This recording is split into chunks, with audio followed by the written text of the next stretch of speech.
All right. I think we are up. We're up. We are up. How's it going, Dave? Good. How's it going, Josh?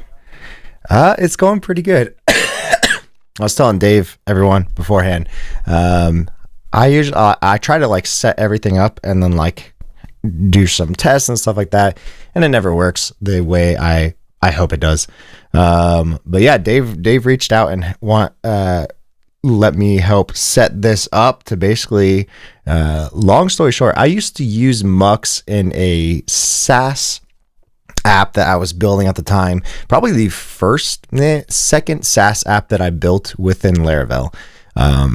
And one of the reasons why I like started learning Laravel, and I needed Mux for something specific, and maybe we'll dive into like the code and see how terrible it is in a little bit. But then I was like, okay, I haven't really actually gotten the chance to play around with Mux since then, and I was doing like a specific thing for me where I needed to grab the video and basically send it to Mux after someone basically someone could create a Loom video type thing in their browser, and it's uploads to S3, but then would upload to Mux, and then we would like transfer out that URL and stuff like that. But yeah, super excited to talk about Mux. Dave, what is Mux first of all, and then like, well, I guess you can introduce yourself too. Like who is Dave?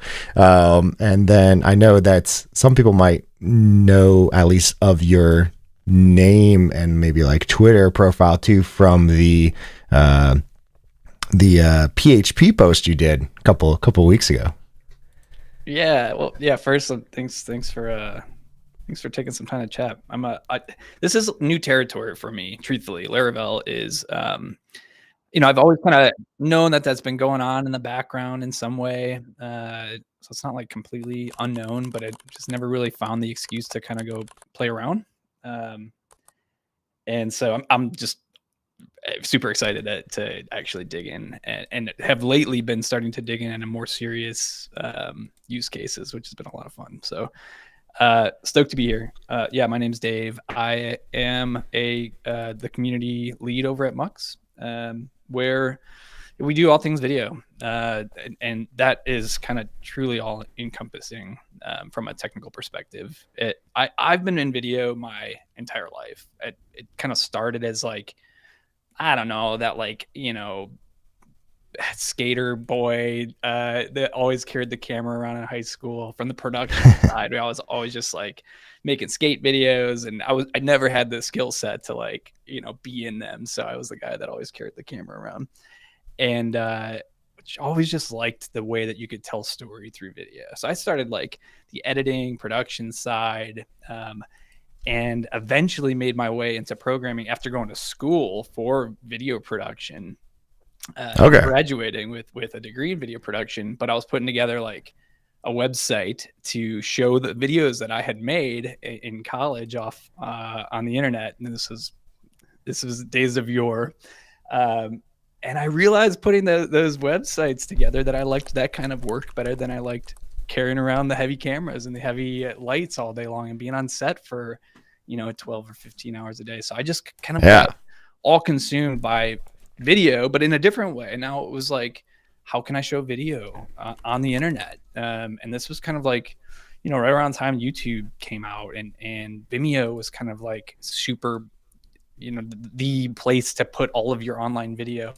And things have just changed so much since then of what it means to have a really great online video experience within your application, and also what it means to maintain that. I've just been along for the ride for that entire time, which has been ups and downs and everything in between. But what we do over at Mux, and when I joined Mux 3 years ago, is because I was also just kind of hacking around on the API and really enjoyed the product. And so I thought more about what it meant to kind of be a part of the community, to show people that like, hey, look, I've tried a lot of different ways to build with video on the internet, and I felt pretty confident that the way that Mux approaches it was pretty great perspective. So Mux is basically just, let's figure out how we can build video into your application without you needing to be the video expert at all, really. Yeah. Okay. No, that's really cool.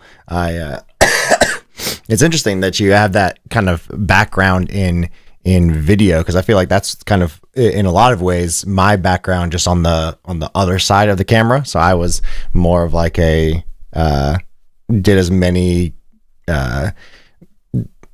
acting credits as I could, basically. Like I went to all the auditions, I did all the student films that I could, and my goal was I wanted to be on SNL. That was my great for SNL. It would have been a dream of mine, but then it was, it's too much of a who you know game kind of thing, and I don't know how I landed in tech. There's still time. I could maybe do it.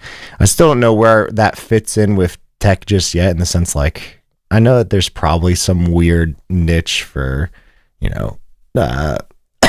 like tech, maybe like tech scripted videos or something like that. But I haven't or tech sketch comedy, but I haven't gotten into that yet. Yeah. No, that's pretty crazy that you kind of came from that world of setting things up in video shoots. And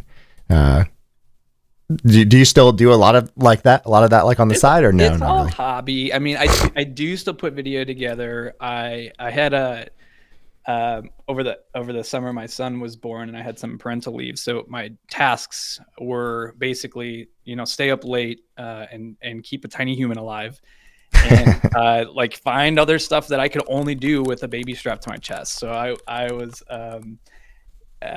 got involved in another hobby of mine, is doing video contests. So I will find like a video contest and see if like really read the rule set and see if there's any kind of like holes I could poke in it that might give me an unfair kind of competitive advantage, because I really thoroughly read the rule set. I understand what the judges are looking for. Yeah. And so I found one of those over the summer and put a video together. There's a great blog post actually that I wrote about it. It's how using AI to determine like the odds of me actually winning this blog post or winning the contest. Oh, really? So I crazy. just stuff like that. Like, it's very fun. Like I probably won't be publishing any sort of like meaningful video production anymore, but in terms of like personal hobby projects, it's a lot of fun. Yeah. What's your just so I can like nerd out a little bit? Like, what's the camera setup that you normally like run? Like, what brand camera setup? Honestly, okay, so I have a Lumix what is it, GH5 here, but I'm not Oh, even nice. like I'm not even a camera nerd anymore. I used to be like really into the gear, and now we have someone, Stacy, over on the Mux team, who's our video producer, that she's like, she just makes us look good. Like she put all of this stuff together, and I'm just like, I don't know. I don't know what's what anymore. Yeah. Back in my day, it was like the HVX 200 was like Sony, like the Sony, what was it? Sony VX 2000 or something like that. Oh, okay. Yeah. Way back when, but now I don't know. I don't know what's what anymore.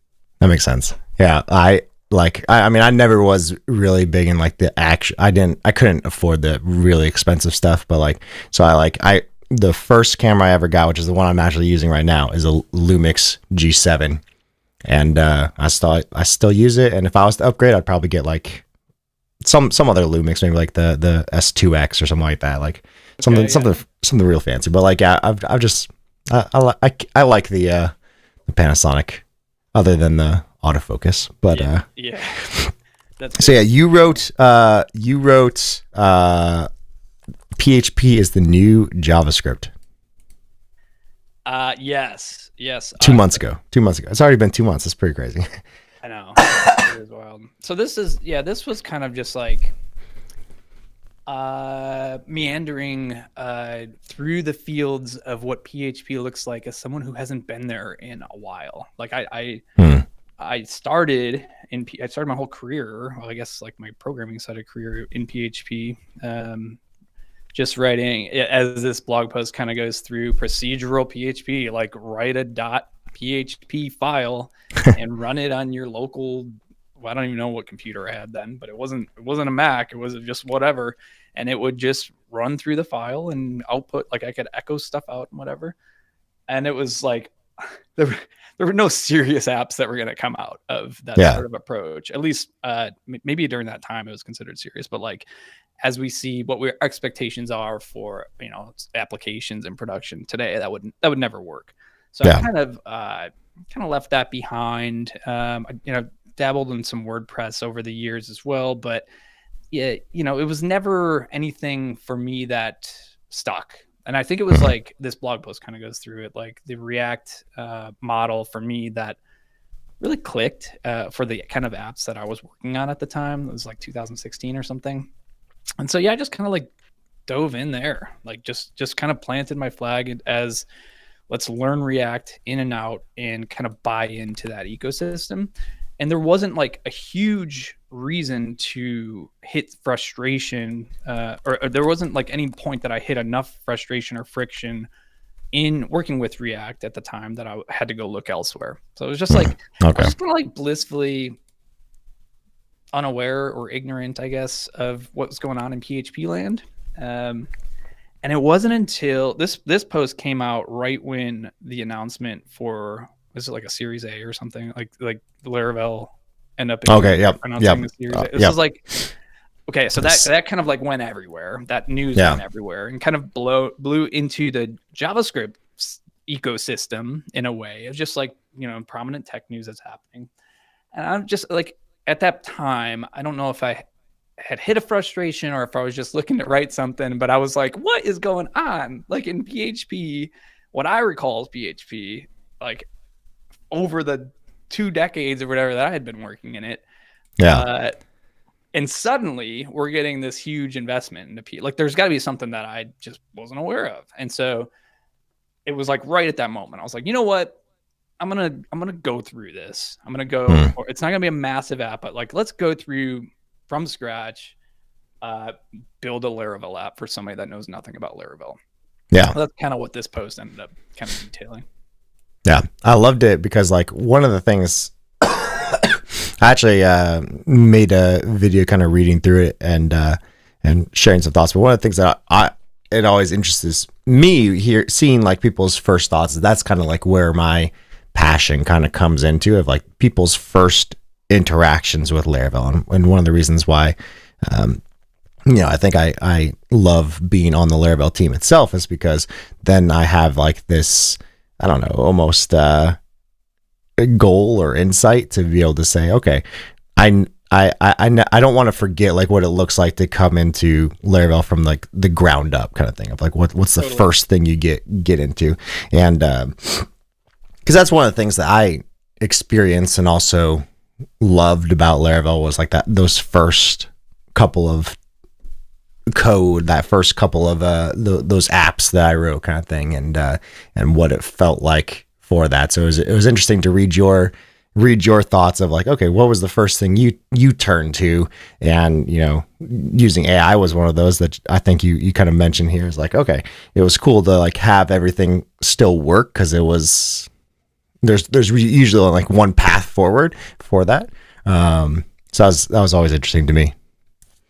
Yeah. And I find myself, I don't know, maybe I'm just getting old and like tired and lazy or something, but I find myself more and more using, AI, specifically cursors, which just seem to stick for me at least right now. But yeah, because like, yeah, I just kind of like guide it in the way that I know what I want it to do, and I know my fingers can type it all out. But I've just gotten to the point, honestly, where I'll like dictate. There's this other Raycast add-on called Super Whisper that I've been using a lot. Where I'll just like hit record again. I'll have maybe the baby strapped to my chest, so I'm like bouncing like this.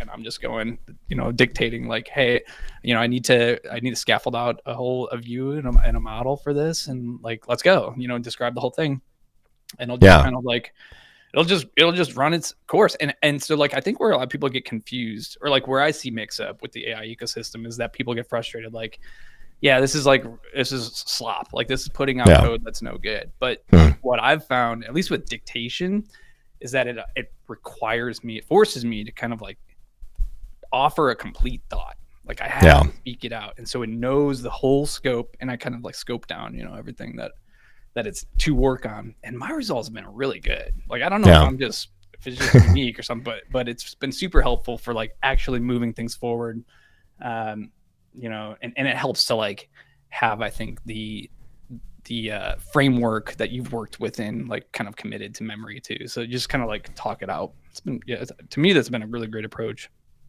That's cool. Yeah. I think that's been similar to my approach in building a lot of things out. Is like I know exactly what I want it to do. It's just more of like, okay, I'm going to tell you all the things I need it to do. So it's nice to have, like, kind of like you mentioned, it's nice to know like the phrases and the words and like, you know, even the approach you want to take, and it's kind of like letting it be the little pieces in between to fill in the gaps of okay, how do we get from A to B kind of thing. Yeah. I mean, I still think that, you know, and it's only going to go, it's only going to improve from here too. So it's just been really interesting, and I'm kind of like forcing myself to make that a part of my workflow.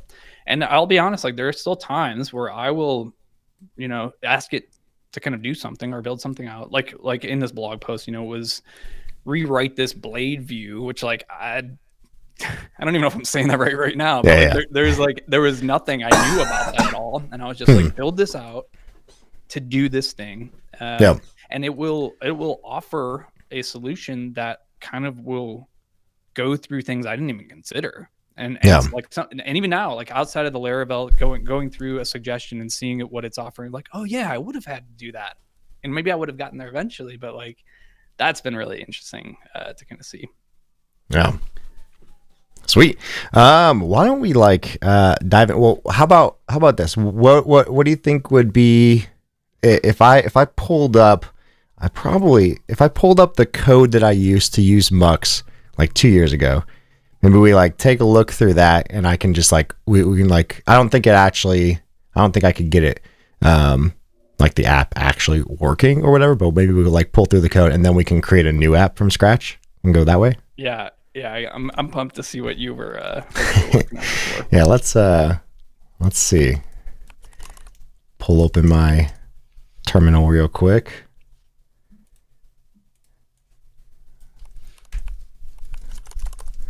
Okay, so I'm gonna try to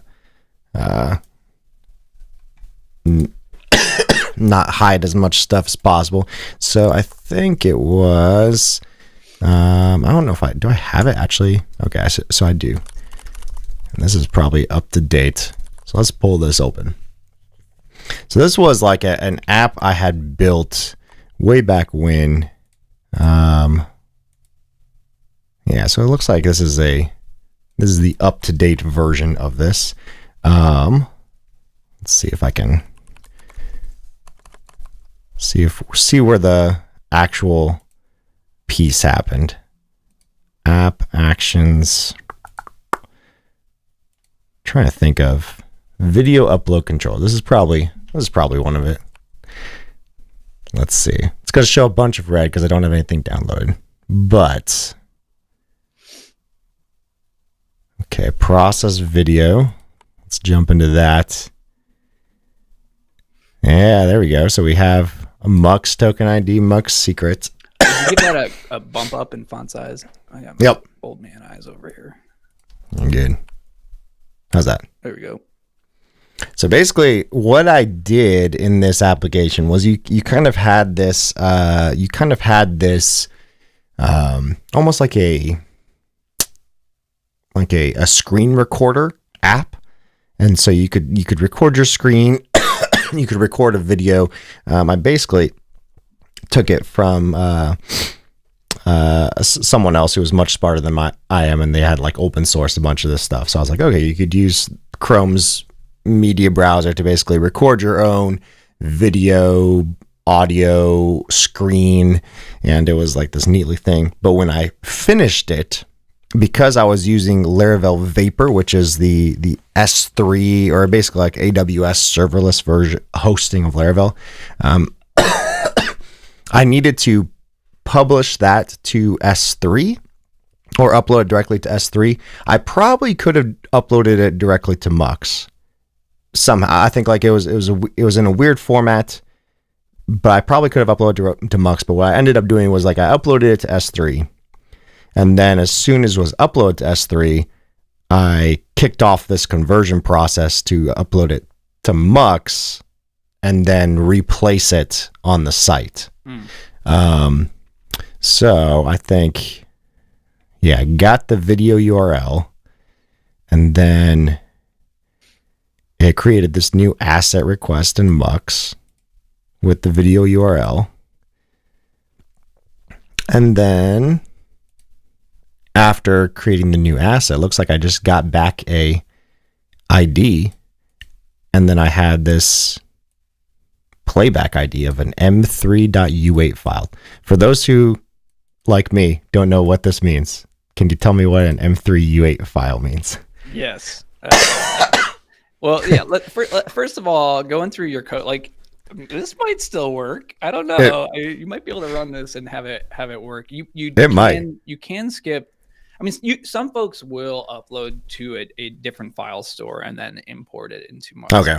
The reason you might do that is to kind of like maintain your own integrity of all the files that you have access to. However, Mux does store your master file that you upload, so it's not necessary that you hold on to all of the different S3 stored files. You can go kind of skip this step and go directly into Mux. Okay. But this is valid. I would say maybe there's like a B plus B or B happening there. There you go. But yeah, so what you're doing here, you're saying, hey, Mux, I have this video that exists, and I think I saw that was like a WebM format, maybe. Yeah, I can't remember. Yeah, it was it looks like it was a WebM URL, because I think, let's see if I can find where I was doing this. You're probably right on you're probably right on how I was kind of what's it called? How I was, I don't know actually where I had all that. But you're probably right on how I was keeping it in S3 is mostly because I probably didn't want to modify I had this upload directly to S3.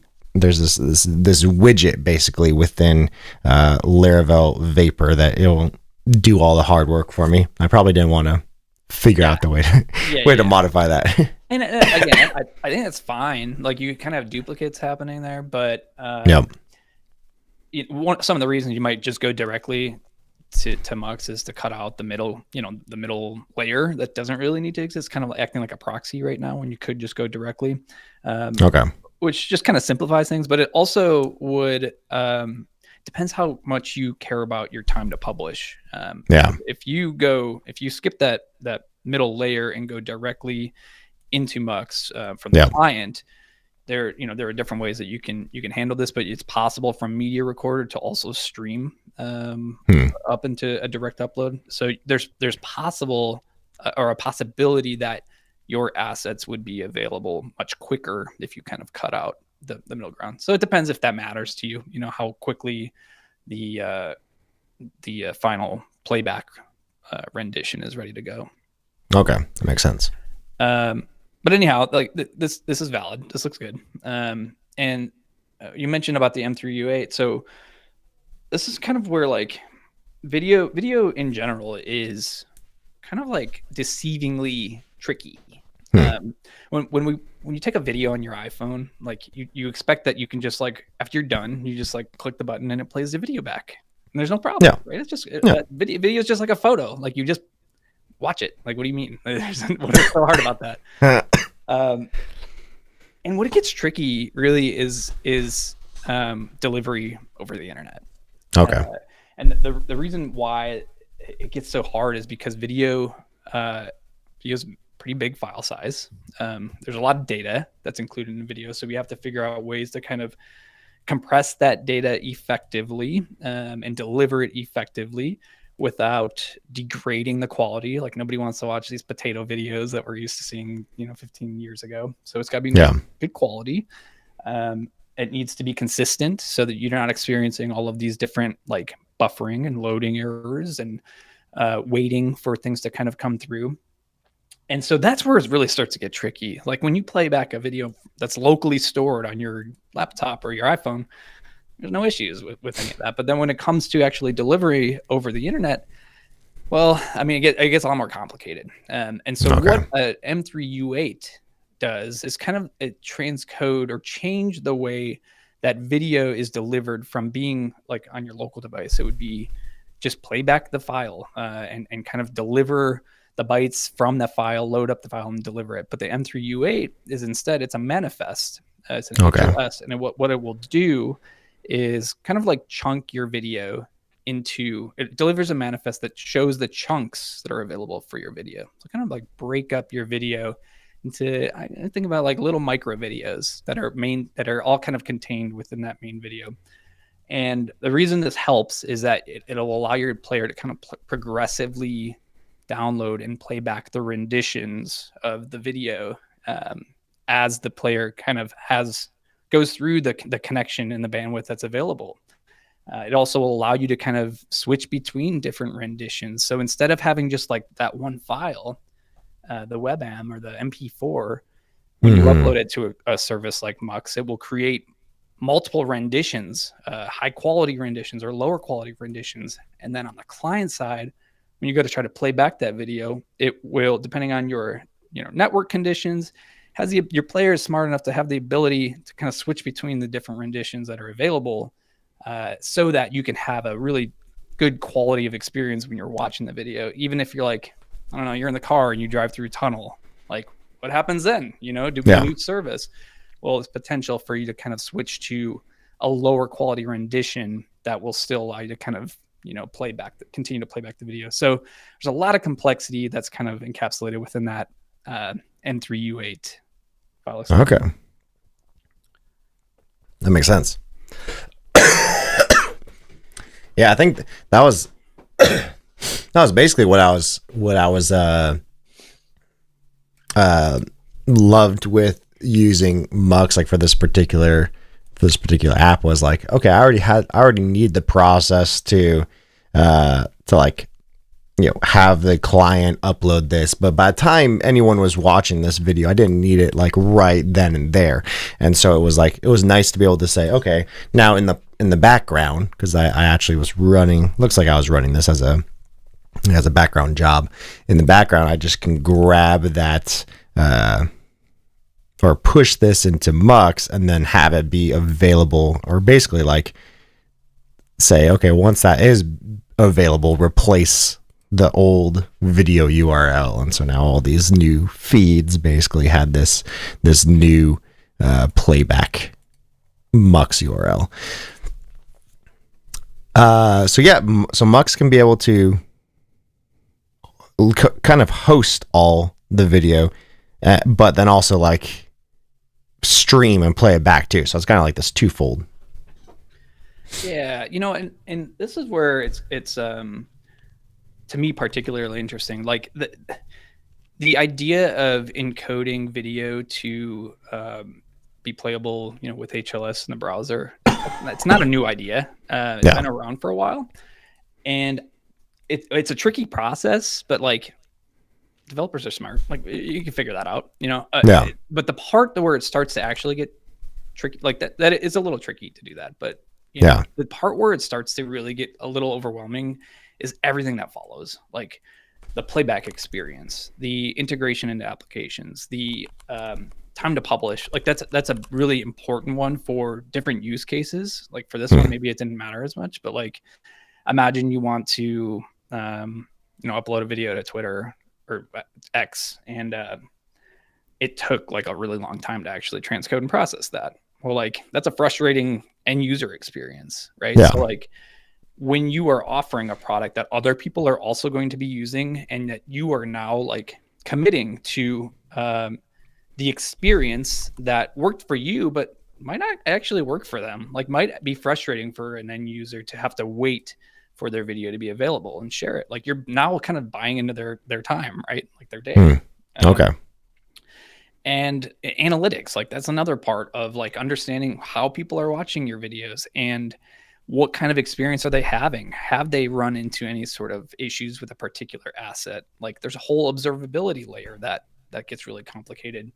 Thumbnails, the little preview when you put your mouse over the timeline of a video that you kind of see on YouTube. Like there's all these kind of like little mini additions, little features that happen when we utilize a online playback, like a session like on YouTube, that you don't really think about, that goes into making that experience really really nice, like really full-fledged and kind of really encompassing the whole part of it.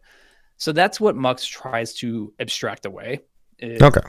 Don't worry about building all of this stuff, building your own transcoding, building your own playback engines and observability. We have the video experts on staff. We'll abstract all of that away to easy to use SDKs, APIs, and drop-in components that you could just build into your application and then go back to working on the thing that makes your app or your business like actually unique. You know, maybe it's not the video experience itself. Maybe it's, I don't know, something else that your business does, and you don't want to be the video expert. That's a big value add. Okay, sweet. That's awesome. I love that. Webster Crowley on Twitch. I'm dealing with video in a new LMS I'm building in Laravel and Filament right now, so this is the perfect timing. Sweet. My client is using Edgeo for video. Maybe I should look into Mux. Maybe you should. Maybe you should. Sweet. So I'd love to hear about the LMS too. If you drop some more information in the chat about that one. Yeah, do that. That'd be interesting. Especially just knowing like how much video too would be interesting to know. Like if it's largely video, or if video is just a small part of the LMS too. Yeah, thanks for chatting, Webster.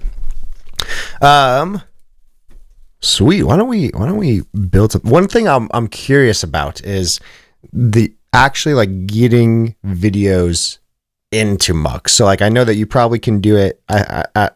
If I'm recalling correctly, there's ways to do it, of course, like with the API or like with a SDK or something like that. But is there also ways to do it like if you're like, hey, I don't necessarily have a bunch of videos that change, and I'm just gonna like just drag and drop a bunch of videos into the service? Yeah, exactly. There's different, what you can call that, layers of what your integration might look like, right? There's the very basics is you log in, you create your account, there's a dashboard available, and you can upload your asset right within the dashboard. And what we do is kind of, implement Mux under the hood to accept that upload and send it over to Mux, and then give you the playback information from there. So you can integrate it using just the dashboard, but really the way the dashboard is set up right now is to try to educate you into what is happening under the hood, that you have a good understanding of like, all right, well, this is, yes, we uploaded your video, but this is ideally how you would upload that video within your application. So it's less of a UI intended UI experience and more of an approach to education for working with the APIs. Okay, that makes sense. And then just for like my question, I know this might be a tough question, or maybe it's not a good tough question, but like, what's the difference then if like, so let's say I was, I automatically, cause like me personally, so I have a bunch of videos that I push to YouTube anyways. Is there a benefit then of basically saying, okay, any video I push to YouTube, quality wise, I know there probably is. But what would be like the benefit of me saying, okay, hey, let me also like take those, or maybe like there's a webhook on YouTube that also like then pushes it into Mux. Like what's the benefit of playing them from Mux on my site versus like YouTube or something? Yeah, I'll just even reduce that further. Like, why would I use Mux? Yeah, when YouTube is free and out there and ubiquitous, right? Like, the truth is there are two different use cases. Like we use YouTube at Mux. We use it for discoverability. We use it for advertising. We use it for our social presence, tutorials. We want people to find us. And so, and YouTube is what, like the second biggest search engine for now anyway, in the world. Something like that. Yeah. If you are using video on the internet, it is, if you want people to find your stuff, it would be silly to not use YouTube, right? Yeah. There's that is a fact. Like that is the truth. The other part of that is that not every video is meant to be advertised on by random advertisers. Not every video is meant to make have suggested videos or recommended videos of other creators appear at the bottom of that video. Which can distract. Like YouTube's whole objective is to get you to watch more YouTube, get that end viewer to watch more YouTube. And so yes, it's great for discoverability, but it's not great for like brand retention. It's not great for focus, learning. Like at times it can be, but like if you want to have educational videos on your website and you're using a YouTube embed, you're opening yourself up for the viewer to become distracted. Yeah. It's also possible that your video isn't actually meant to be seen by the public. Like you want it to, maybe it's behind a paywall. Maybe you want to have members only watch that video. So that is not a great use case for a YouTube type experience. So what we do at Mux is offer kind of like the next level of that. Like, okay, like yes, have the YouTube presence, right? Like be there, show up in those search results. And then when you capture that viewer, when they are interested in learning more and going to the next level with your content, your brand, and you want them in your ecosystem, like you should probably have a cleaner video experience. You should probably have, no ads or only the ads that you approve to show on your videos. And have a customized brandable experience. Like you can, customize the player to have your company logo in there or match your colors instead of the YouTube logo. So it's all about kind of like, to me, it's like protecting your focus and understanding where the viewer is in their journey with your brand. If they're at the super top of the funnel, yes, like capture them on YouTube. If they're getting closer to becoming, a core member of your brand and your site, then you might want to consider, kind of scoping down what that video experience looks like. No, I like that. Yeah, it's something I've, personally thought about. I know that I think I could be wrong in saying this, but I know Aaron Francis's latest course, I think they just switched over to Mux. I could be wrong. Or maybe they were already using Mux and they just switch over to Mux's player or something like that. I saw a picture that they switched the player branding or something like that. Yeah, I think what Aaron uses is the MediaChrome, which is an open source player that you can use to play back video from wherever. So okay. Can kind of that's what it was. I kind of think of it like a player toolkit in a way, where if you want to build your own player and not look like every video player that's out there, or you just want like, some customization out of the player, then you can use a toolkit like MediaChrome. Aaron, I believe that they're on Cloudflare R2, which is, also like, I think this is like having a moment right now.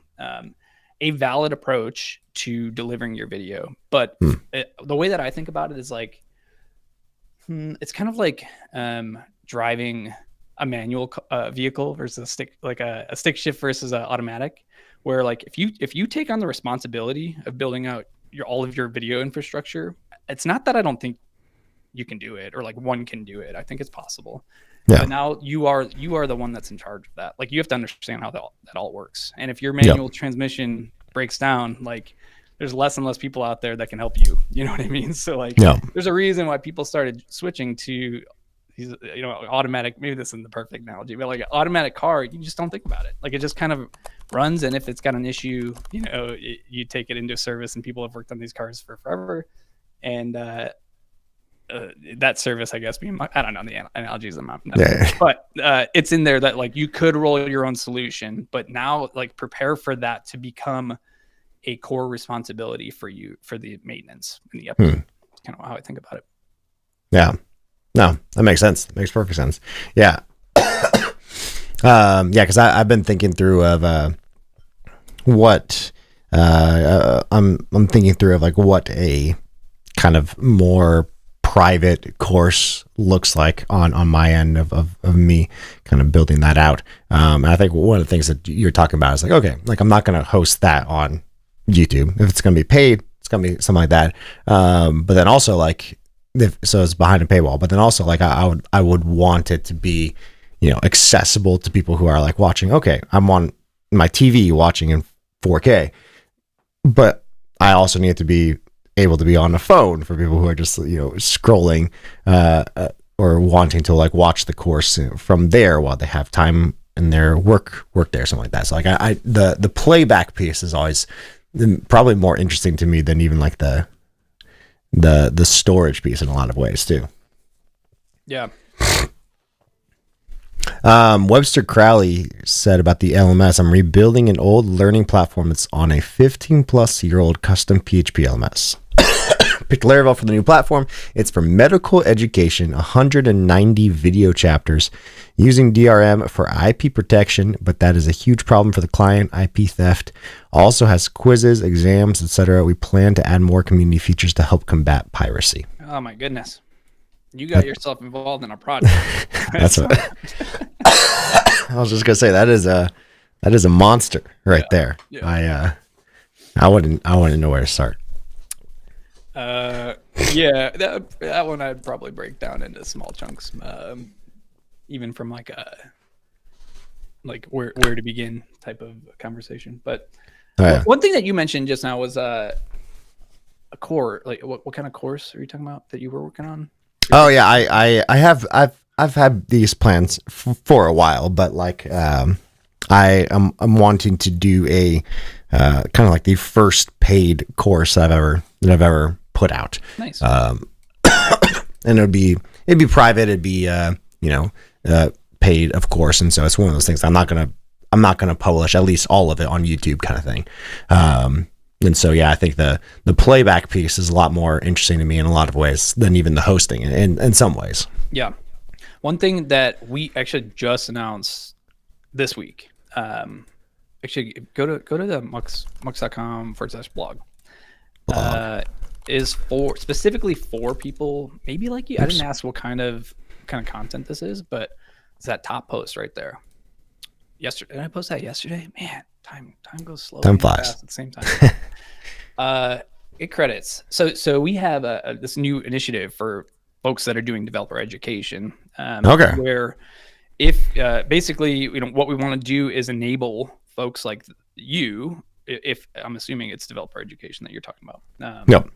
Yep. To build out these types of integrations and not worry so much about the video delivery and playback costs. And this is kind of what I was just talking about too. Like you could have a YouTube player, but it might end up looking like something like that.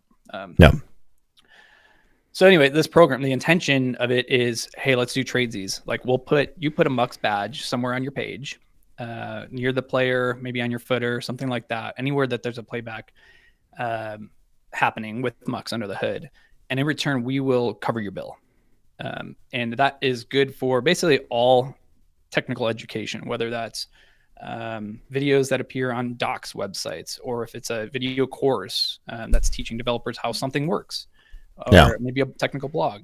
We want to be there. We want to not only support the process of your video integration and kind of alleviate the bills, or especially for like smaller creators, like you don't really want to get too caught up in worrying about a video bill. So we want to be there to support that, but we also you are sharing your knowledge with the exact people that we also want to make sure they're aware of Mux. Like, hey, this creator is using Mux as a solution. Check it out. So in return, it's basically like, hey, put a badge on your site. You go through this application process, put a badge on your site if you're approved, and we will cover your bill. I think it's up to $1,000 a month, which is a lot of Mux usage. So that seems like a lot. Yeah. I can't remember how much usage I was getting when the app I built it on was a lot, but it was not close to that. So I can't imagine what $1,000 a month would be. Yeah, it would be very impressed if your course blew up that your bill ended up being, but like that would be great news. Yeah, it'd be good news for me. That's for sure. Yeah. and for everyone, I guess. In that sense, I'd be making the big bucks if that was the case. That's right. Don't forget where you started. No. Don't forget the small guys.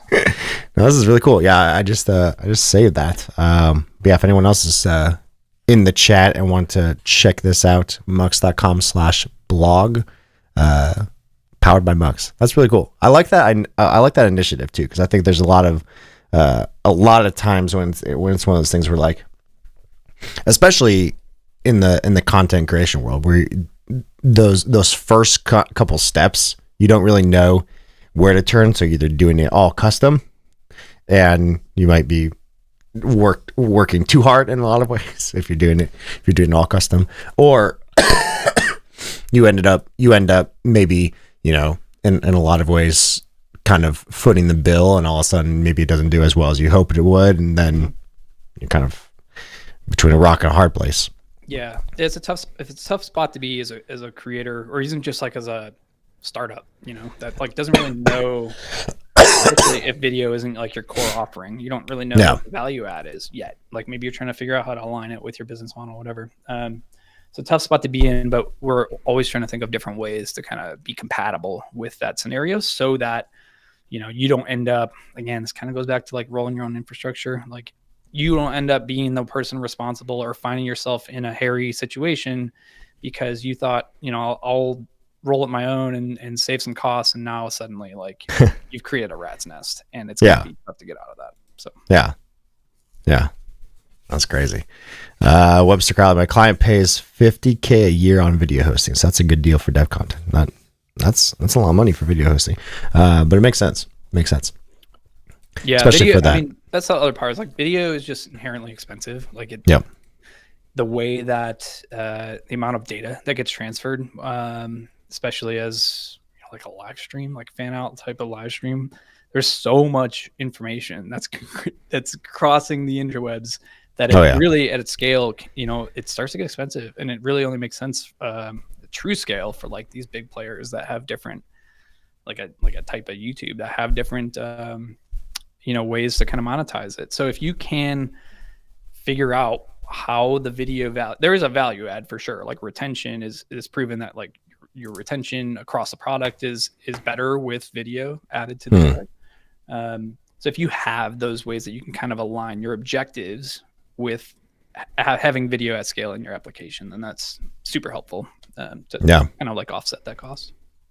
I think I still use Mux actually for this is one of my SaaS apps. I think this video itself is still hosted on Mux, because I one of the things that was really cool about that I love about Mux is like, it's great for a bunch of those videos, but it's also great for like the ones that get a ton of views on the homepage that you don't want to consistently use all that data that you're pushing forth, or like you're I would not want to host this video on my website and consistently stream it, because then you have to kind of like what we're talking about before of like the M3 U8 is like, okay, yeah, you're hosting that, but now you have to worry about caching it. Now you have to worry about delivering it in the right formats and to the right people and all that kind of thing.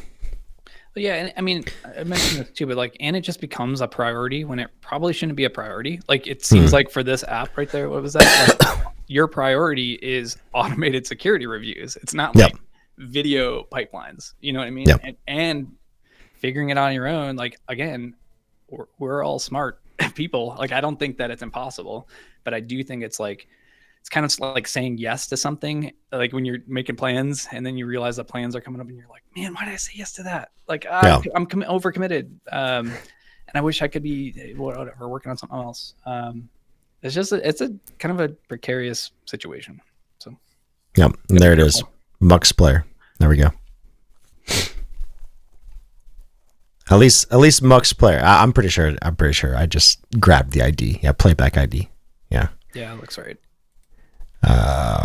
Sweet. Why don't we get a new Laravel app up and running, and then I want to see maybe like we can build an uploader, maybe like pushing it to Mux, and then like playback, almost like a very bare bones, like a version of a private course. Like that'd be interesting.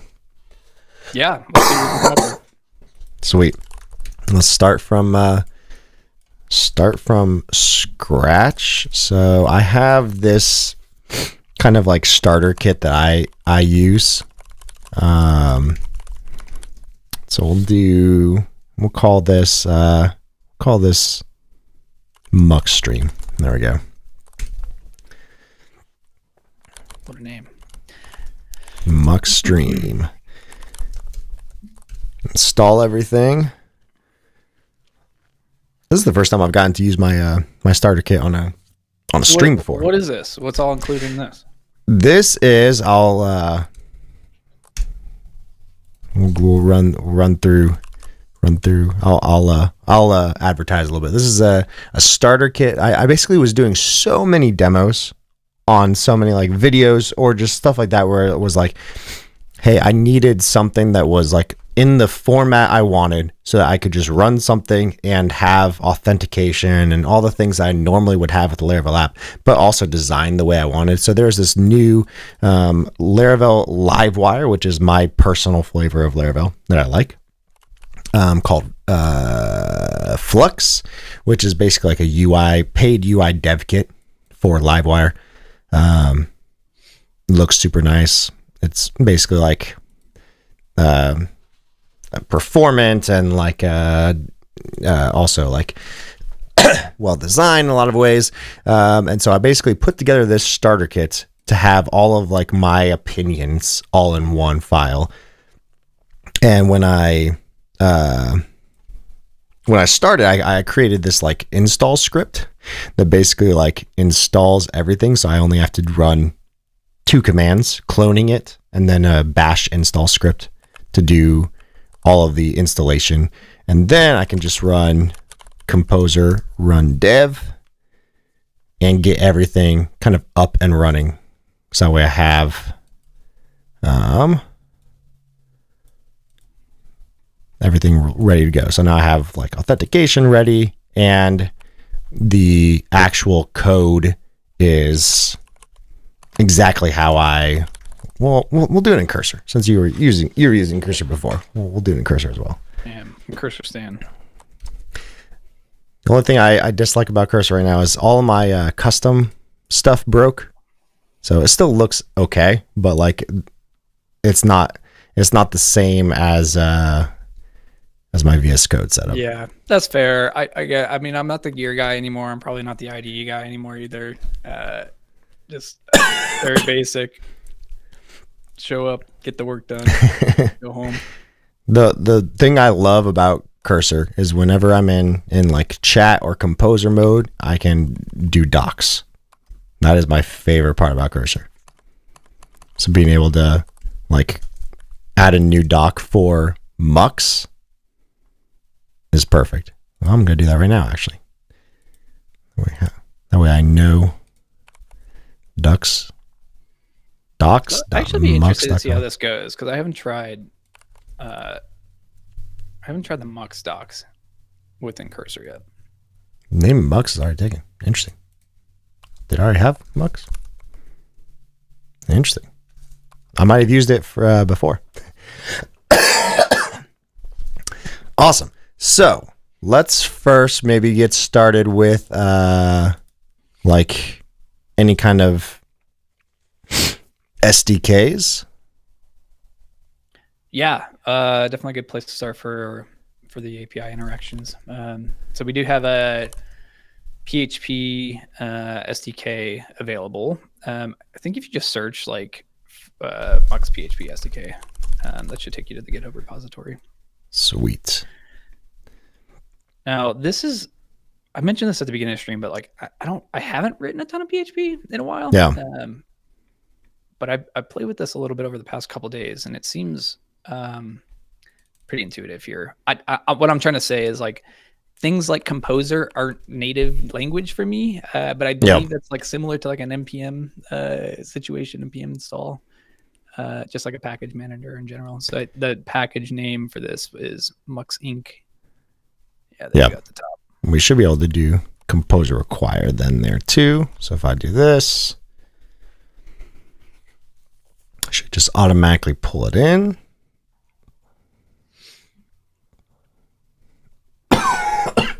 Excuse me. Okay. And then looks like we're good to go. We read them from Mux token ID and Mux token secret. Okay.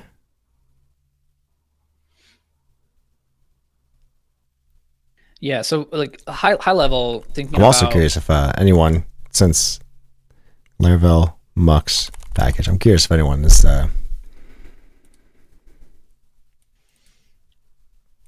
here's this one. I don't know what this is. Mux wrapper. Be interesting. What were you saying? What was I saying? Oh, just like high level about the approach for what we're thinking of here. What the way that I generally think about, I don't know, maybe this is like kind of like snowball effect when you're paying down a loan or something. Like I want to see a win as quickly as possible and like not get too caught up in the complexities of API integration and stuff. So one of the maybe a good place to start would be to just kind of get playback working. And just like understand what it looks like to have a route where we can successfully like load up the video and play back the video. Sweet. So I would say let's do that in our index pages. And so this is where also my little asterisk is like Josh is a Laravel guy. I'm still learning the ropes here. So I'm gonna hopefully learn along here a little bit. Like, so this is jumping in a little bit too far. So like when you're doing it, you're doing index.blade.php, for example.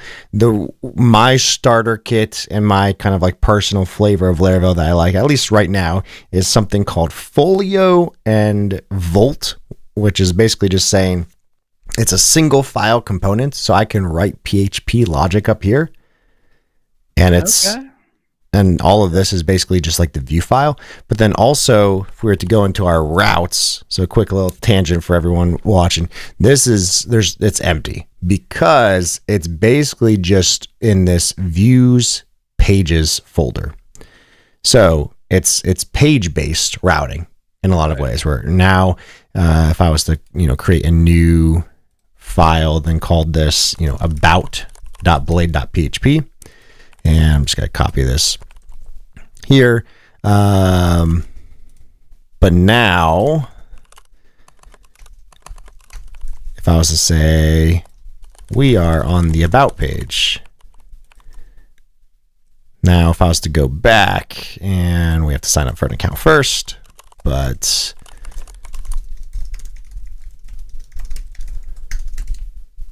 if I was to go to /about,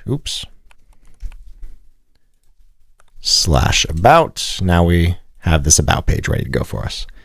So all I have to say, this is jumping into the deep end, but this is a little bit different from like that first thing that you're playing around with in some ways, and also this in the same. So this just kind of gives us file-based routing, or page-based routing, I should say. And then also the ability to write PHP logic up here if we need to, let's say, do our upload component. We would just do this all in one without having to do a new controller. Got it. It would just be in one file. Is more aligned with the the next model in a way. Yep. So this does make a little bit more, feels more intuitive anyway, from what I'm used to. So. Yep. It's one of those things that like even though I know JavaScript better, there are ways, of course, to write JavaScript like React and Vue or Svelte, for example, within Laravel, and that's kind of like your view layer. But this makes more sense for me personally because I have my templating, and then I have my logic, and I don't have to leave this file, kind of thing. Yep, that makes sense. These names, by the way, there's so many of these different like Volt and Folio and like I that's what I need like the cheat sheet. Does this exist? I need the cheat sheet for like maybe it's the mega menu on the Laravel. I need like the whole like awesome Laravel repo or whatever that just is like here's what you like, Here's is this what you're looking each for? piece. Here's what you need. You know what I mean? Because I don't when you told me like if you were to tell me what is this Envoyer like Yep. Okay, what's that? Yeah, and then you're like, oh, pennant, yeah, and scout, and sail. Yeah, there is a bunch of stuff. I know that's something that like we're hoping to simplify because it's one of those things where like there's so many things that if I was to say oh yeah, like I need to use Algolia for text search. Well, now instead of having like Laravel Algolia, you have Laravel Scout, which is technically the text search, which includes Algolia. So like there's a bunch of little things that like sometimes you don't even know that Laravel has that until you actually need it. Yeah. But it's part of this little packages thing. Yeah. Same thing with like feature flags is called pennant. You know. Yeah. There's a lot to keep track. But no, I mean, I get you. The other side of that is like, oh my gosh, I'm like glad it exists. Like once you understand that, oh, this is what this thing does. Yes, it's exactly what I was looking to do. And yes, in a previous framework, I might have had to have a third-party integration to achieve it. Yep. When you realize you can kind of circumvent all of that, like I'll forgive the ambiguous.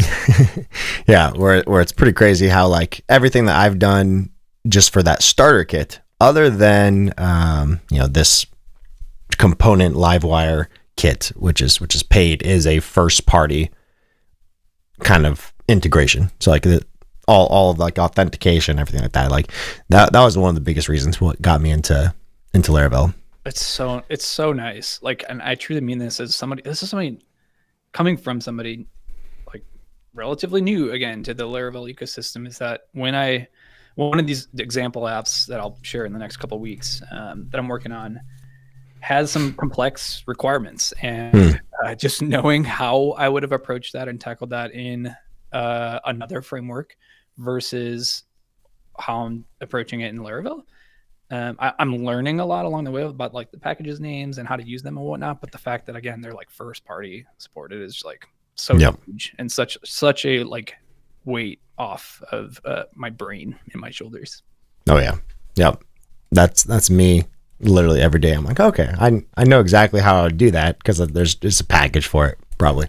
That's why I was curious. Like the Mux Laravel. I was like, someone's probably done a little wrapper. That's probably not even necessary. That one. I don't know. But so yeah, the playback piece. Should we use like npm install? Because I noticed within the Mux layer, like there's the ability to like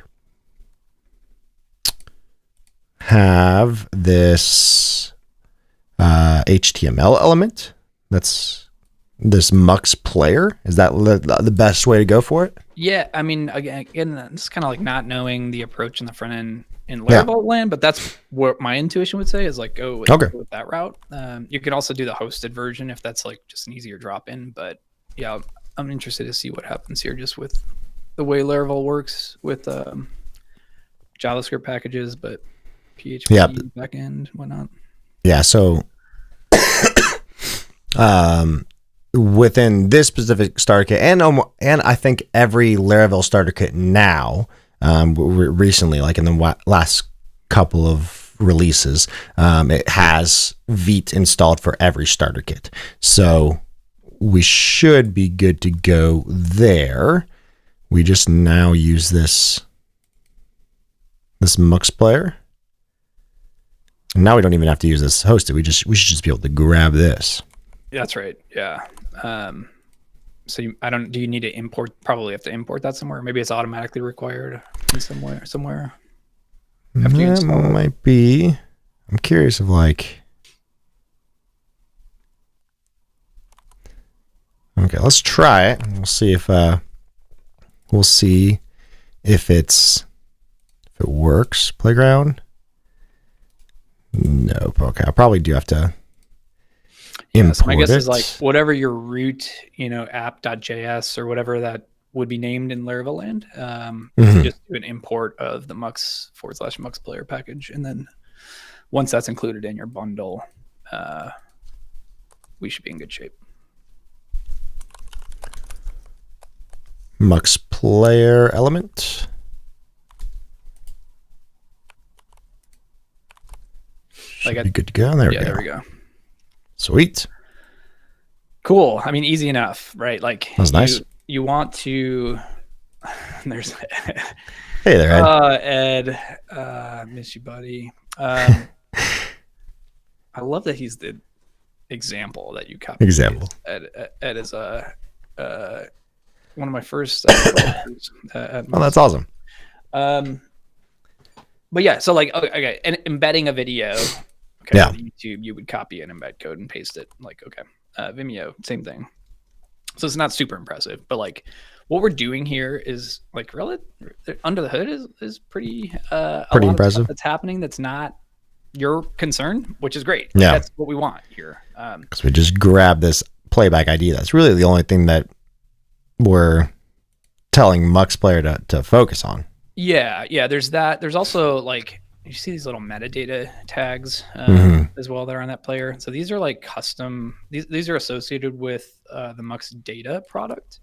So when this page loads up and this video loads up, that data will be associated with this individual viewing session, right? So like when what you might actually do with that metadata is provide the logged in user ID or provide the video title. Maybe you pull that eventually from a database and it's not coded in, right? So yeah, I could go in like, like auth user ID and just pass that in. Okay, cool. Yeah, so that looks right to me. Somebody with minimal level of experience. But what would happen here then on that view is this view will be logged in Mux data, and you will be able to basically see in granular detail what happened with this playback session. That could be anything from like, did this viewer make it all the way through the video? Did they pause anywhere? Did they run into any playback issues? Like, is there anything in my application that I should be concerned about with how playback is working? And if so, maybe you maybe you received a support ticket from this particular user. Like you could go through your Mux data and look up, this view session based off of the ID. So there's a lot that you can do to kind of capture information about how people are interacting with your videos just with these metadata properties on the player. That's interesting. So like, I wouldn't have to build out, if I was building a course, for example, I wouldn't really have to build out I probably would have to build out something like, if they've completed a video, but I could maybe hook into this data to see if they completed it. And I know that moving forward, our Mux data was kind of built more of like originally when it was introduced as kind of like quality of experience, like helpful for, I'm thinking like a big company, like a Paramount that has their own video infrastructure, has their own video team, but needs insights into, is it working? Like, is it doing well? Are we having trouble with it? And so it's more about like the actual quality of experience and less of the engagement approach. And I think engagement, at least to me, like as somebody that's not a Paramount, is more interesting. Like it's more insightful for me to be able to make some decisions based off of how people are interacting with my video. And the good news is for Mux and Mux data moving forward is there are a lot of plans to make that as simple as possible. As part of like native core features of Mux. You can calculate some of that stuff. Like you could hook up a streaming export to Mux data and then do some calculations on it. I think I wrote a blog post on that. And after I wrote that blog post, I took a long nap because it was a hefty one. So it's possible, but it's also something that I think we're looking to make a little, make the developer experience a little more enjoyable. Okay, that makes sense. So theoretically, I could grab this video ID that I was using on this page, and then be able to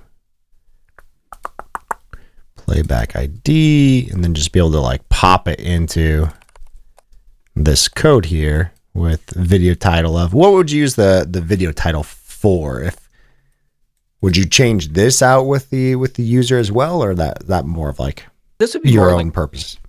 this would be like the title of the content. So like, Okay. yeah, for this particular episode, what do you feature? You know, what do you focus on, or where does it? You could also add custom metadata properties like, truly, like, I don't know, that doesn't help for me to just say whatever you want, but like you could add if the member is on a specific payment plan, you can you know, track that kind of stuff here as well. But the title itself, it would just be like the title of the video. Yeah. Okay. And then this would just be like you could name this whatever you want. I want to say it's custom one or something. Yeah, there might be an actual name that you have to follow there, but then you just provide your. But anyway, this should load up. Yeah, your. Yeah. Okay. Videos expected.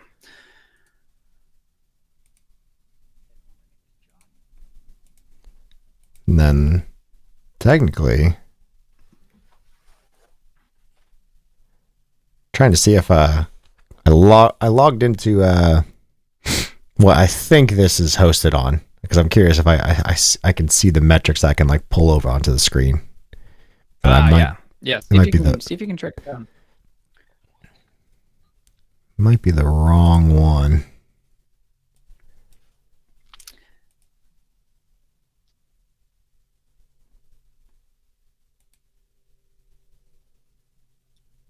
So, I mean, the other thing to call out while you're looking for that is maybe it's okay for you, like your homepage, you know, the playback ID. So maybe it's okay to hard code it right there in the file, and you know that that's the video that's always going to play. But maybe not. Like maybe what you're looking to do is load up a variable playback page, like a YouTube. You know how YouTube, when you visit it, has those video IDs in the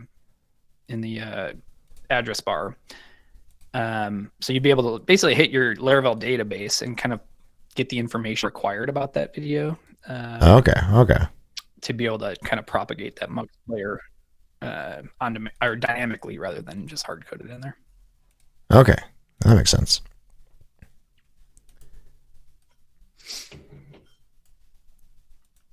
Yeah, it looks like my internet's slowing down a little bit. You were getting a little choppy.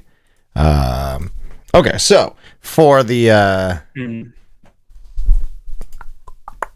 for the player itself, then you could, because what I was doing, it looks like what I was doing in that previous app was grabbing the playback ID or storing that playback ID in my database. Is that like the best way to do it then? Or like what would be the way of like, okay, I upload something, do I just get that playback ID back and store it in the database and go from there? Or like what's the proper way to do it? I guess the Mux proper way to do it. Yeah, exactly. When you upload a video, you're going to get some information about that video in order to load it back up on your side.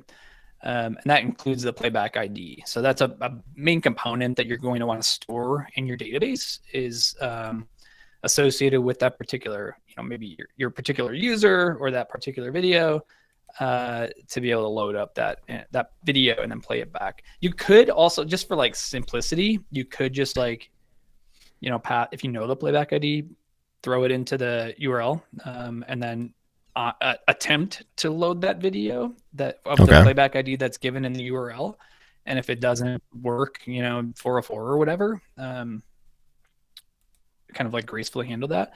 But in a production application, you would upload the video. Once you receive a webhook, kind of like an async event that happens to hit your server in the background, you would take the information included in that webhook and then update your database entry for that particular video that says, "Hey, this video is ready, and here's the playback ID associated with it." Okay, that makes sense.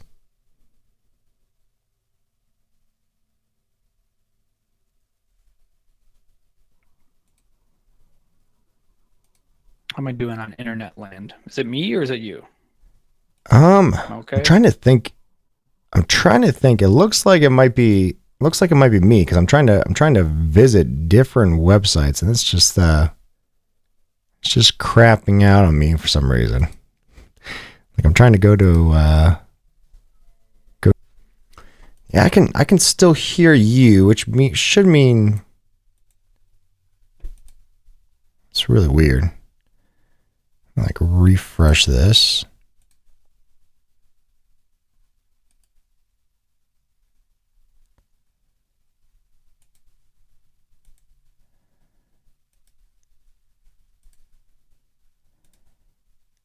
I don't know if it's my internet or not. It's weird. It's weird because my OBS is showing that it's still looks like it's still like live and up, but like I'm trying to like access literally anything else on my computer. It just started freezing.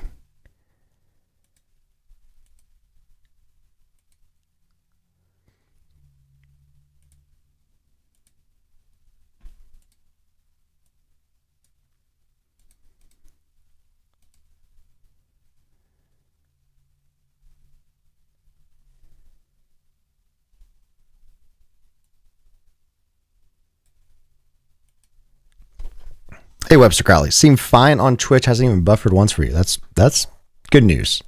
That's good news. Yeah.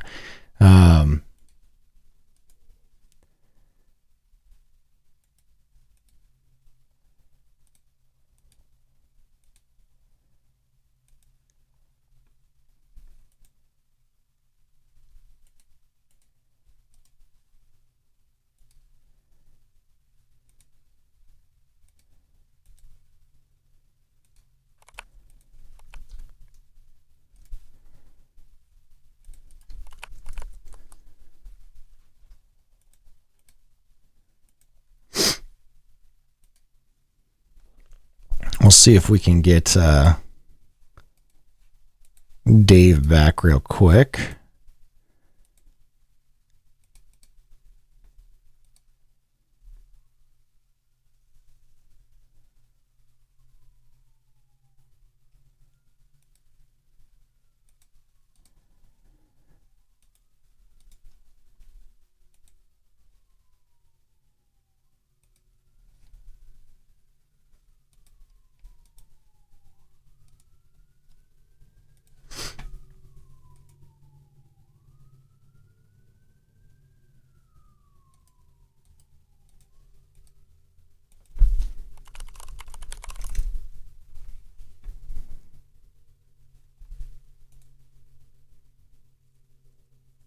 It's good to have you here, Webster Crowley. It's interesting that yeah, my internet seems like it's completely shut down except for you. You're the one access I have to the outside world right now.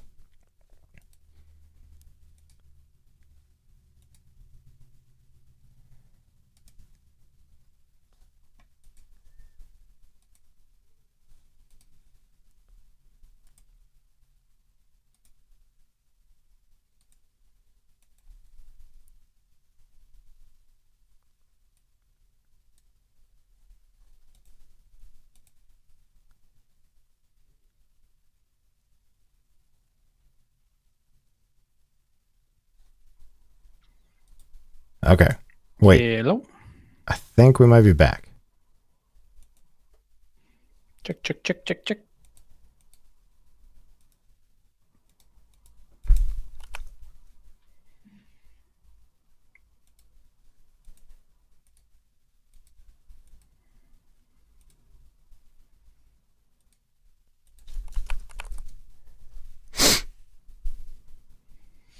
I don't know if I'm going out to the world or not on Josh's stream. World. Hello world.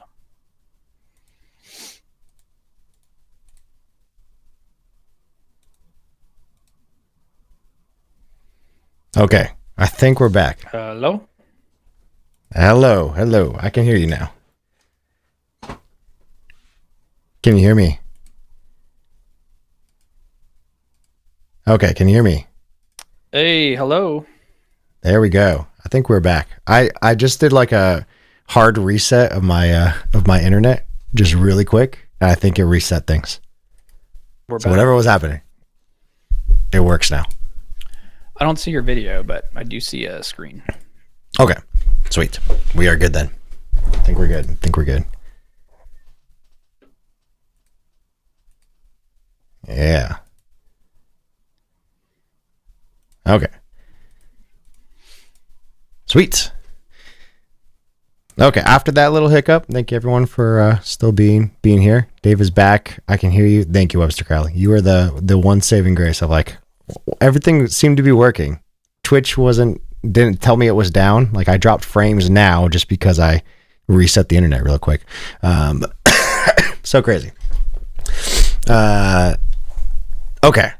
Where were we? Oh, I was asking the playback ID of like should I save that to the database then of like, okay, like let's say I'm uploading a whole course to Mux. I have like the whole uploader built up. Am I getting the playback ID back, saving that to the database, and then just passing this in here as, you know, what I would probably do would be like course or like courses ID kind of thing. Yeah, you essentially are on it. Like you can, when you complete an upload, you will get some information about that video back, including the playback ID for that video and some other stuff like the duration of the video, the width, the height, like things that might help your layout, that kind of thing. So that once you receive what happens under the hood, I don't know exactly what got cut off, but like there's async webhooks that are sent from Mux to your server that will notify your server of the status of your video upload. And if that video upload is ready to go, it'll give you the information that you need to save it to your database. Probably as an API endpoint, like you would have that set up to handle that request.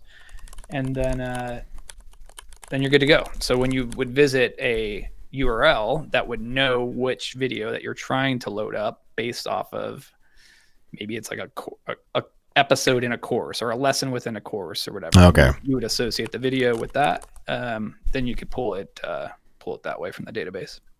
Okay. No, that makes sense. Yeah. So grabbing the ID where possible is probably like the better sense of the sense. Grabbing that playback ID. Yeah. So the way that I kind of think about it is like you probably have an assets model or videos model in your database to interact with, and that might belong to a course. So a course has a title and a description, or maybe a lesson rather. Sorry, like the lesson has a title and a description and tags or whatever, and then it also has a video associated with it. So you would basically load up that video that's associated with the lesson, and then grab the playback ID for that video. Perfect. That's cool that you can tag all that then within Mux. Like, if I'm understanding you correctly, like some of that might be done best, like keeping it in, I would assume, like kind of like folders with tags within Mux. Well, the actual like organization and kind of like CMS management is kind of left up to you. Like it depends on what your use case is. If we were to assume that you have a certain approach, it wouldn't really be a good fit for every user because we have all different kinds of use cases. So what we do instead is just expose the data that we have that's available for that particular asset and give it to you via a webhook so that you can kind of do what you want with it. You can add that additional layer of kind of like CMS metadata in a way for that video. A title or description or whatever. And we just kind of give you that video data associated with it. There won't be like the organization and all of that is kind of up to you to implement in the way that makes the most sense for your use case. Yeah. Okay. That makes sense. Yeah. So if we were to do, like, let's say instead of this just being a hard code, maybe we'll have a new video model in our database where then we can upload it to Mux, save that video ID, and then like loop through it here. Yeah, exactly. And maybe we'll do that. Are we building your new course right now? And we could do that.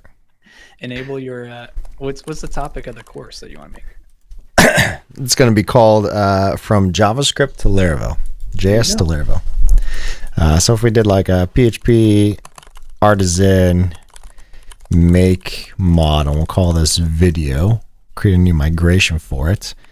And just for simplicity's sake, what we could do is grab or have a string of video ID or Mux ID. Would that be a good way of calling it?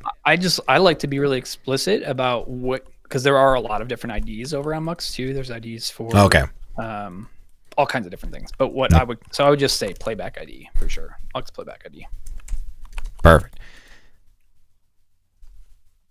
Okay, so even before, like, let's just then migrate this. We'll go into the video model. I like to do this protected, guarded. This is basically just telling Laravel that we can put anything in there besides like the actual ID of the model. And then maybe we'll also create a new. Yeah, we'll do it this way. So then in our app.blade.php layout, let's add a new page for. We'll add this as the videos.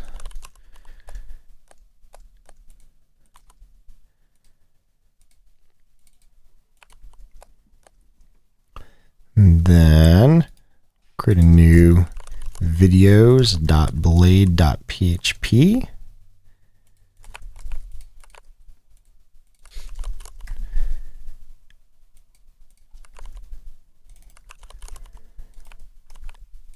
And here, why don't we create like a new form to create a new video. So now if we go back, we should be able to see, this new video page. So here, maybe we'll just do, just for simplicity's sake, we'll say public function with, which basically just says, hey, we want to put all new videos onto this page. Oops. And then we'll create a new form. This is the one part I like about Cursor's autopilot is one of my favorite things, is because it works pretty well. Yeah. Public string of title, public string of Mux playback ID.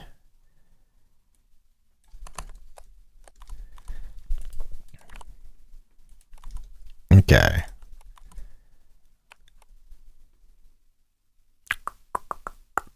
Oops. I don't want this in the mount.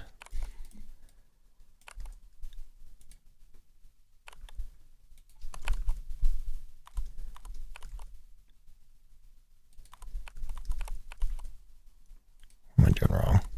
There we go. Okay. I'm going to look here. Oh yeah, we can't have a form.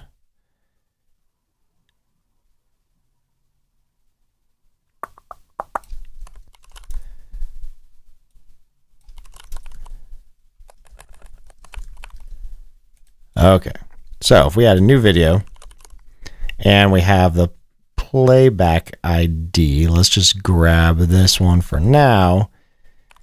So before we even do any kind of like uploading to Mux, we grab this and create it.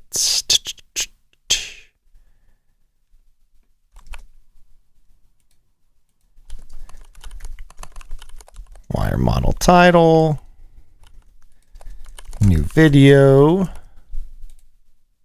Okay, and now we can loop through. For each video is videos, but we're just going to grab this Mux player and pipe that out. Okay. One HTML element per component. Oh, okay. I know what we're doing.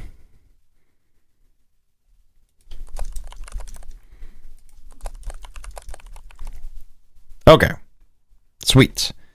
So the idea would then be if we create this form as an upload component, we could essentially remove the Mux playback ID, grab the playback ID, push it into the model, and being able to have that. So if this was like,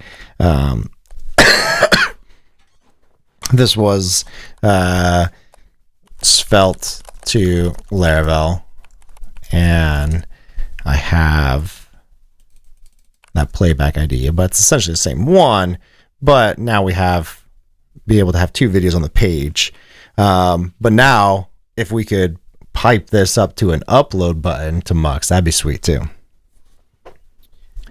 Yeah. I guess maybe I missed it. You added, it seems like you added a title to that model as well. So that's being stored in the database. But the way that I think about this from the upload perspective is like, clearly you don't know the playback ID in advance unless you've already uploaded it, right?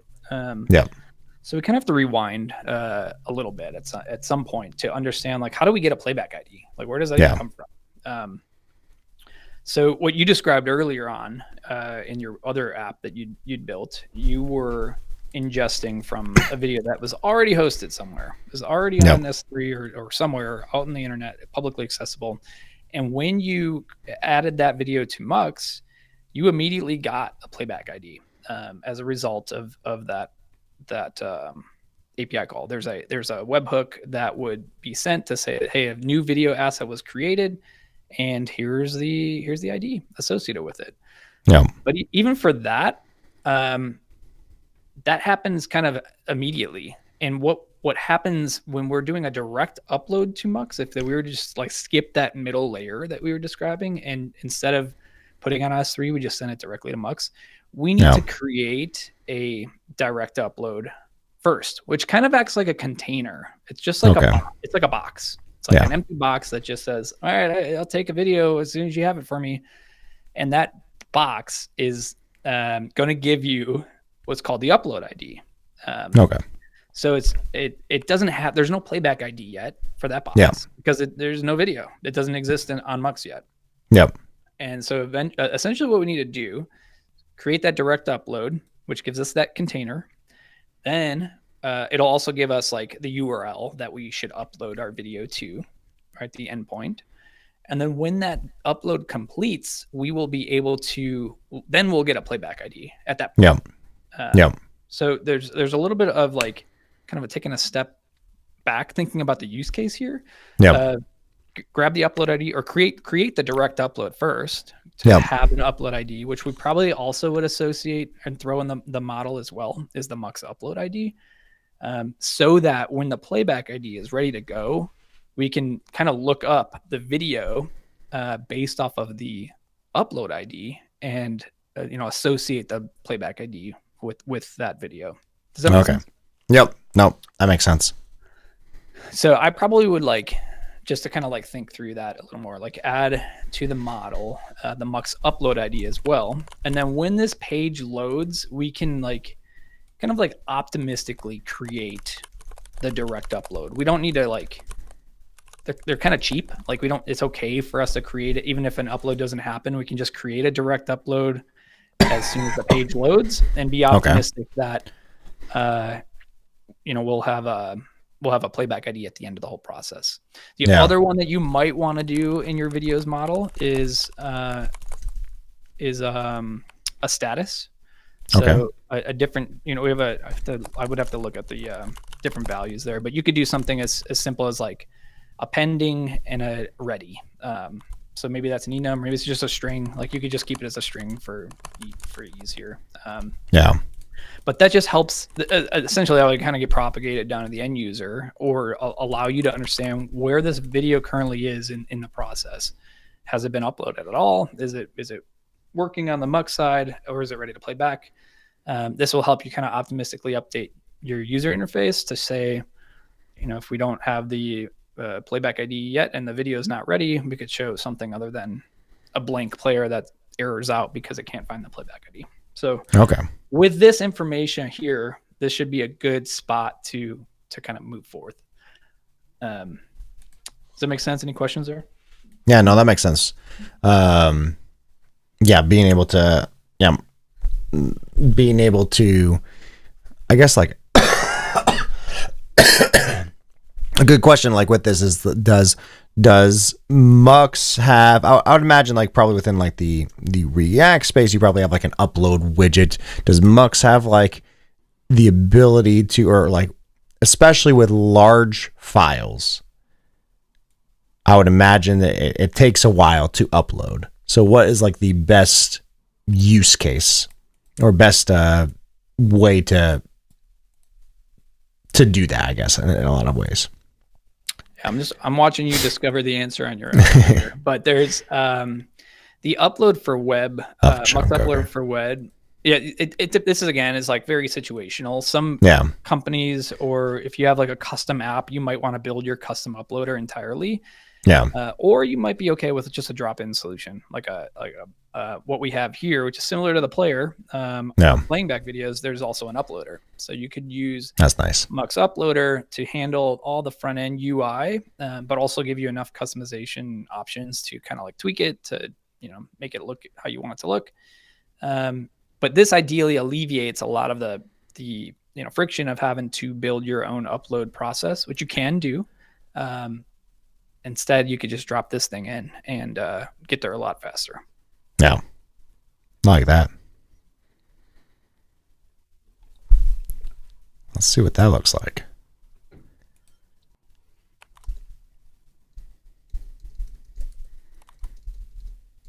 So if we go npm install Mux uploader, then we'll bring in this Mux uploader component.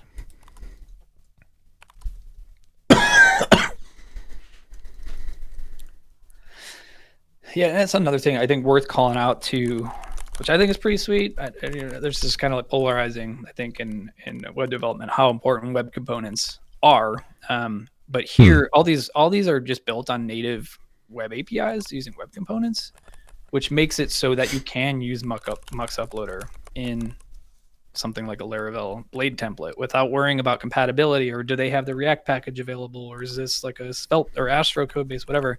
It doesn't matter. Like, you just use a web component and it just works everywhere. So I think that this is like one really solid use case for web components, is when you have these sort of public components that you're distributing for consumption on the client. No, I really like that. Yeah.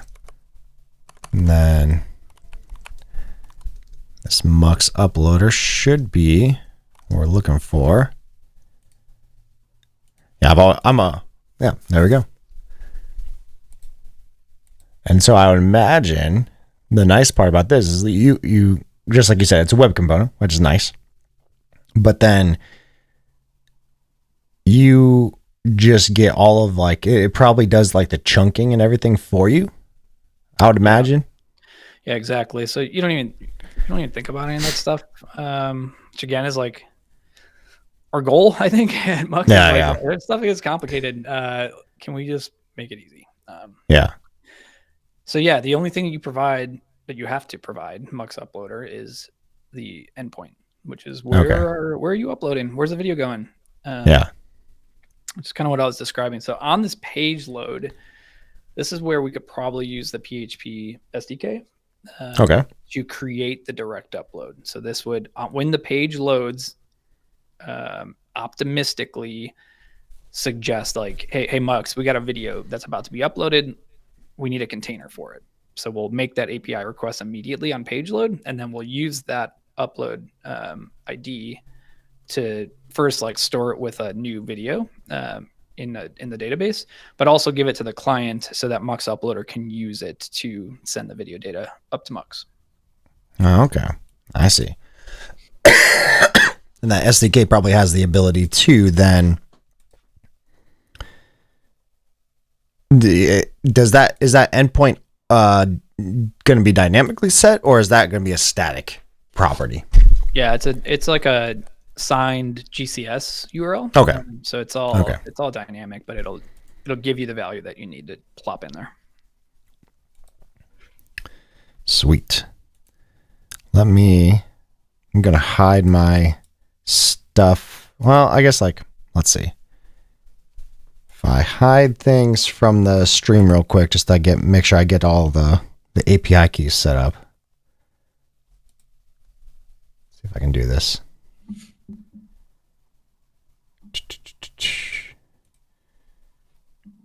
For now, I'll just bring my whole video large real quick.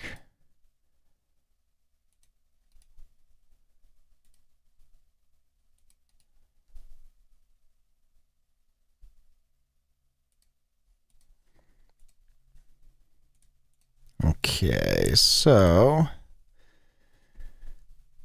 I log in. I think you're the only one that's going to be able to see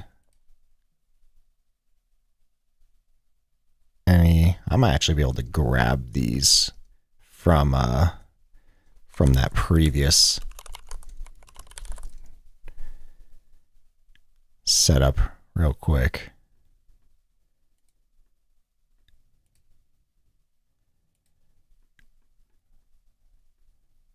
Mux token, Mux secret. Grab those.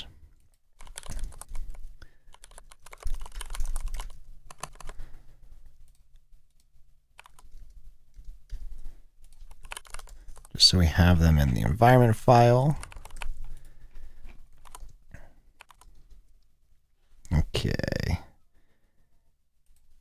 Bring this back. Should be good to go.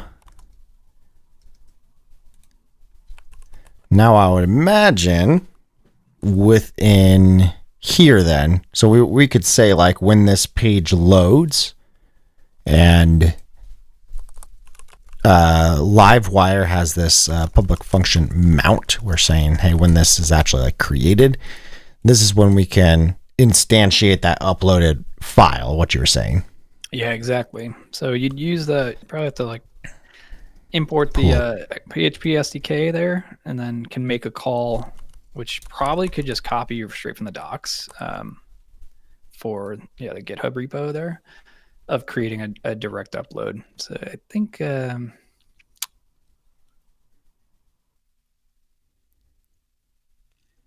could also send you an example from but if you go to uploads there, and what we're looking to do is create a direct upload.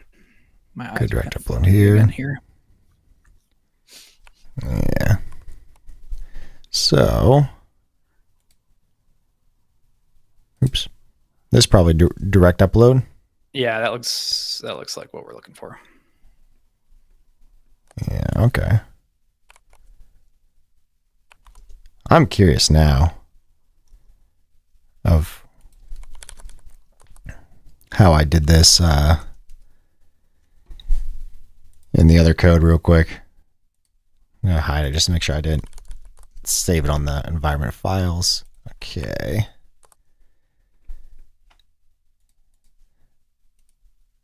Let's see. How did I do this? Upload. I did.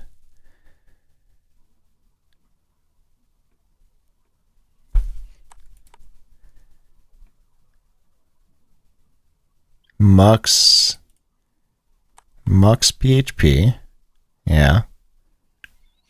Okay, I must have just done the assets API. So what's the difference between the assets API or did I copy that? Can't remember. The assets API is what you were doing before. You can create an asset from a video that's hosted somewhere already. So you probably I don't know where you did this, but uploaded the WebM maybe with a post or a put to some kind of signed S3 bucket or something. And then when that was completed, then you created the asset on Mux using that public URL or signed URL. Okay. That's probably what I did. Yep. So you skip direct uploads entirely, which is, again, I said that before. That's a perfectly fine use case. But the direct uploads will just kind of skip that step. Okay. So assets is basically, do you have a URL video? An asset URL that you're already hosting somewhere else. It could be Cloudflare, S3, whatever. Yep. And then it's creating a Mux video from that, whereas the upload is we don't have a video file hosted anywhere yet. It's just That's right. Yep. Chunky. Okay, that makes sense. That is the reason why. Okay. So we're creating some subtitles. Input, create asset request, upload request, upload. Yeah, so I mean, just to kind of break that down a little bit, like that's not all required, but a nice thing to have. You know, if you want them as part of your video, is to auto generate subtitles based off of your video contents. So that's something that Mux offers for free as part of your upload. So that's included here in the example. It does make it look a little more verbose, but it's just kind of a nice add-on there. Okay, that makes sense. And so what we're doing is basically building out the payload, like the requests that we're going to make here. So we're using this like create asset model, or I don't know, like the PHP term is just a little different for my brain here, but like we're building the request. We're setting the expectations for what this end video is going to have. It's going to have auto-generated subtitles. It's going to have a public playback policy, which will allow anybody to access it if they have the playback ID. And we're also creating the direct upload, which is, again, that container for accepting that video. So okay, that makes sense. What we'll see here as a result of creating that direct upload, you can kind of just like, I don't know, maybe dump that upload or however that works. So we can just kind of take a peek at it. Okay. Yeah. So if we pull back up our thing here, we should be able to, okay, undefined variable, uploads API. I might not have pulled that in from the actual.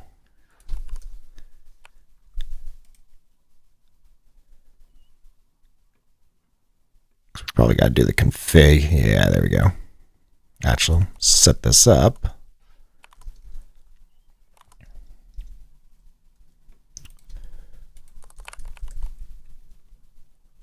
I kind of wonder I mean, you don't have to do this now, but where that would normally exist in a Laravel app for like a client that you want to reuse in different areas of your app. Yep, I'm a terrible person to say like the answer for that, but I would imagine that's what this Mux Laravel thing is. It's not actually doing anything different. It's just basically like being like the wrapper for it. Most of the time, what you have it is in this service provider, so that it's instantiated basically whenever like the app is booted. Okay. Yep. Which just looks like what they're doing here. And then you just usually would be able to call this what's called a facade in Laravel. And I would be able to call something like, like Mux : and then, create upload requests.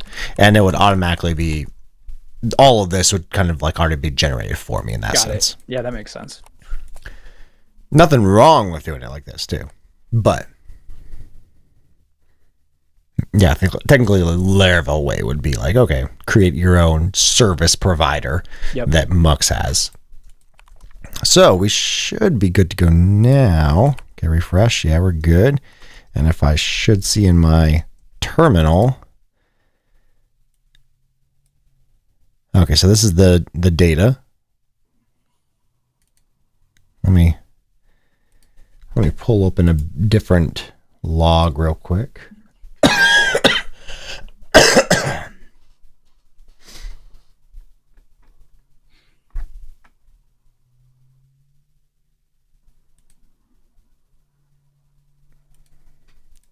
Actually, let's just die and dump this. Die and dump. Okay. So we have a container with the data. Bump this up with an ID. So this is not the stream ID. This is the upload ID. That's right. Yep. Okay. So you're kind of like tracking the video as it goes through this process of the upload stages.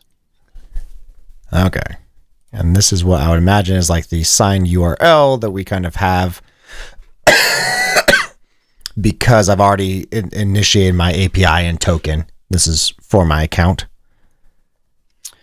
Yes. Maybe. So this is basically ready to, that's where you would send the video to. The one thing you want to look out for here is that CORS origin. Yeah, I didn't change that value. Probably should update the docs on that actually, but this is basically, you could put a splat there, asterisk. And what that will do is allow your uploads to come from anywhere. But if you need to lock it to like only allow uploads from a specific domain, then you can throw okay. your own domain there. Interesting. Okay, I see. Okay, so we have the upload. These are two things that we're going to need here. There's the upload ID and there's that signed URL. Right? There's and that upload ID, we can immediately create that video in the database. That doesn't have anything other than just the upload ID assigned to it, right? So at a later stage of this upload process, we'll be able to look the video up by the upload ID and then kind of tag on the playback ID when it's ready to go. Okay, I see. And then you have the signed URL and get, I think it's just get URL. Mux, get data, get URL. Sorry.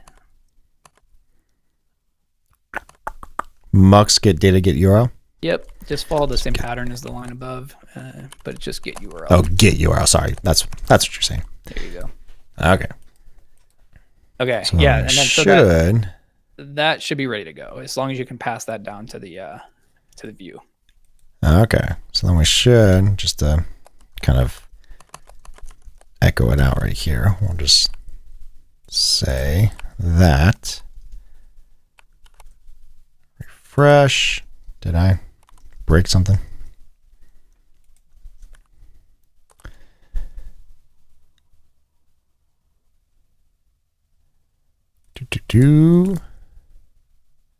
Okay, yeah, so we have the signed URL and we have the ID. Perfect. Yeah. So the approach here, generally that URL can just be thrown right into the Mux uploader. So we don't have to look at that or do anything too special with it. There's just an attribute for Mux uploader called endpoint. So you would just edit your uploader. Yeah, there you go. Endpoint, and you just pass that right in there. And that's the only thing you need to pass to Mux uploader. Okay. And the upload ID is, again, we're going to use that depending on how much time we have here. There's two routes we can go, but we would definitely want to save that to the model after we receive it. So that's probably part of the, like, after the API request to create that video. Okay. And so essentially what I would imagine it would be the best case is like, okay, you start off this process by uploading a video file. Once it uploads the Mux, then we can create a new model in our database with that information. Yeah, but for me, and you could do this a couple different ways, but the way that I think about it is like, let's optimistically create that record in the database. Oh, okay. Yeah. To say like, hey, we do have a new video incoming, and we'll be able to update it later. But this is the video container, and then this is the status is like pending or whatever, and here's the upload ID. And once the upload completes, then we can update that record with the playback ID and update the status and say it's ready to go. Okay. So that's probably how I think about it in a production app. But again, it just kind of depends on like how far we're going to get into it. This is probably not, I should probably not have done that. that was a larger file than I thought it was. Yeah, that was a 4 gigabyte file. It's like that. The amount of like 5-second videos I uploaded of me just saying hi to myself, man, it's embarrassing what my actual Mux account probably. We'll do one right now. Hey everyone, this is on the Mux stream.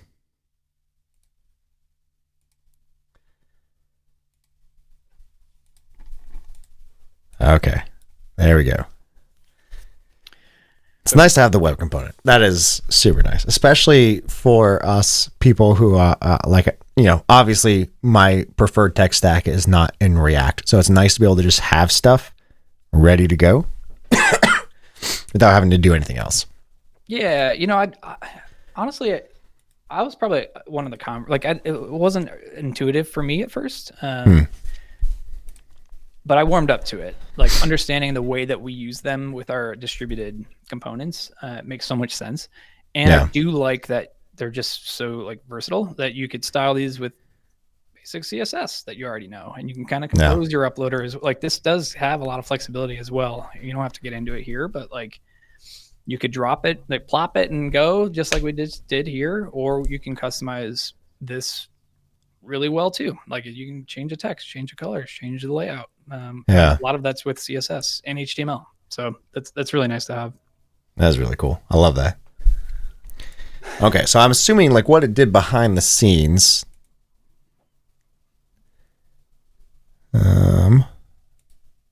Might have. Let's see. Like, do we get any sort of response back, which then we could kind of like watch and hook into, or is it going to be, or is it, am I doing things the hard way in some sense? No. This is all set up correctly. Okay. And what you won't expect to receive a response here. Okay. This is where, this particular conversation can kind of go one of two ways. In a production application, you would listen for updates from Mux. You would receive webhooks of events that are occurring within your application to your server, to your endpoint. Okay. And those webhooks contain information regarding the upload. So it would contain the upload ID. It would contain, maybe there's an event that says like the video asset has been created and this was the upload ID that it came from. You would handle that webhook and update your database record now with the asset ID and the playback ID rather than just the upload ID. You could look it up by the upload ID. Yeah. So that's like the production use case, right? Where if you were to do this here, you would have to, tunnel, expose, have a public URL so that it could contact your application. And it quickly just like, what gets a little tough is it quickly escapes like an hour-long demos. There's plenty of example code that we can, offer and kind of walk through there. But what I end up doing generally for these kinds of demos is to, when we load up the playback page, we make a request. So this is kind of hacky, but you make a request to the upload ID to get the corresponding asset ID. Okay. And then you can receive the playback ID as a result of that. So again, it's like, it depends on how production ready you want to go with your implementation. Yeah. It can go either way, but the actual approach would be like handle the webhook events. Okay. No, that makes sense. And I would assume like, I guess like that would be like a good question for like, is most people who are using Mux in this particular way, like you don't need to upload and automatically stream it like right then and there. I would assume for most use cases, most of the time you're probably uploading and now it's like live on your site. It's not like something that you need like a socket and you're as soon as that happens, like the WebSocket or the webhook approach seems like fine for most use cases because you're okay with having that little bit of delay between once it's uploaded and now I can receive it back. Yeah, I mean, again, I don't want to make too many assumptions here. Like, I think both are completely valid use cases. And I don't know. I don't also know a ton about, oh gosh, Livewire. But it seems like this would be a really interesting use case for Livewire, where you would. Am I getting that right? Livewire, like where you could listen to a change in your database and it would know like to update, or how would that work? Yeah, there would kind of be like a couple different ways of doing it within Laravel. Like, so Laravel basically has two ways of doing it. Livewire has a like server polling that would probably be like decent enough for this use case, where you could say, like maybe we have a job running in the background that as soon as the webhook hits, we could basically be pulling the server here to update the information.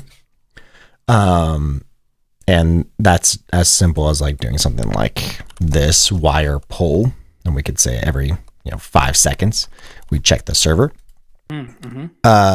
Laravel also has what's called Laravel Reverb, which is more of like the WebSocket approach, where you can say, once a specific event actually happens, in this case on Mux uploader complete, then we can actually run the process of like grabbing that information from the server. So there's probably like multiple ways to do it from there, but that makes sense within the webhook sense of like, once this upload has been, so we instantiate, if I'm understanding it correctly, we instantiate it on mount. We're getting all like the actual upload ID and the signed URL, and then when this actual uploader piece finishes, what we would then do is have a webhook to grab that information and push it to the database. Yeah, exactly. That's what would happen without you needing to poll, basically. Like I think you could also just kind of poll and have some kind of endpoint that's set up, whether it's like our custom API endpoint or however way you would handle kind of broadcasting events within Laravel. Okay. You could kind of like handle it that way with just like hitting the API to check if the asset is ready to go.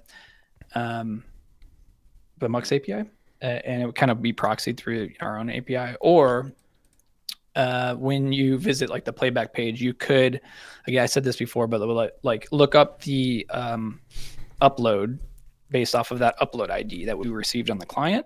Okay. And then, exchange that basically for the playback ID eventually. So we would kind of correlate those two down the line. So got it. This is actually a really great view for this kind of thing. So we're seeing every time we create a direct upload, we're receiving an upload webhook as well. Yeah. And this is just showing that the progression of all of that. So where are we? I think we reloaded that page a couple of times, but you can see like the video asset ready webhook is basically one of the main ones that you want to listen to if you click on that. And this will give you an idea of what your webhook receiver would get. And in that payload, see that upload ID right there? Yeah. Yep. So you can, now like in your Laravel app, you say, I know which video I need to update. It's based on that upload ID. So grab the upload ID. And we have the playback ID. Yep. And then add all the information that you need from that payload. So there's playback ID. There's, things like the status might be important to update, the aspect ratio for CSS purposes. Asset ID is probably a good idea to store that as well. So you can reference this asset in the future. Say if the end user or you in this case might want to delete this asset, like you would want to delete it based off of the asset ID. So there's just a lot, like there's a lot of autonomy here. There's flexibility in the implementation. And I think that is really why we try to like not make a ton of decisions for you, because every case is a little different. That makes sense. Yeah, because then I could see having because we already added the playback ID and upload ID. So what we could do is this could be, playback ID would be nullable. Yep. And then we could say, okay, now when we're creating the video, we're creating it with the upload ID and then once we actually receive that playbook, then we have the upload ID already, so we can save that playback ID once that webhook hits back into this model. Yeah, exactly. And don't get me wrong, like I think there's still, if you ask me, I think there's still room for improvement here, like from the Mux perspective, where like I think that there's probably, just like we're creating optimistic direct uploads right here, I think we could also create optimistic playback IDs where like even if the user does not create or does not upload a video, we can kind of we can clean that out on our end if there's like no video associated with the playback ID. But if you were to then make that API request like we're doing right now, wouldn't it be nice to, like, I don't know, just receive the playback ID as a result of that request? Or like, you'll know in some way where you expect this to live. So I think that there's ways to optimize this, but the way that this like was originally built was architected such that you can make some of those decisions of your workflow on your end. Yeah. I like that. Yeah. Or even if there was a way, I don't know. I don't know the best way to do this within web components specifically. But like if there was some way to know, let's say, when this actually has been complete, of them being, of then saying, well, then I on my page could hit Mux API and grab the playback ID even before I move forward. So maybe it's like, okay, I have to wait for these videos to upload before I even press submit on the form. Right. But at the very least, then I know that those are able to, maybe at the very least, I know that I can grab those playback IDs. Yeah, and I think that's probably something I glossed over here in talking about the webhook approach. Whereas if we are going to poll, we're going to like make an API request when this completes. Yeah, that's possible too. But you have to use events on the client side, right? So there's Mux Uploader. We only added that one endpoint attribute, but there are event attributes that you can add as well. That's just like on success. What do we do on success? And it'll call a function on your client side to interesting. handle that accordingly. That is really interesting. Like, so there's an on success. Yeah, you would do a just camel case. So dash and just capital S, and then you just pass your callback.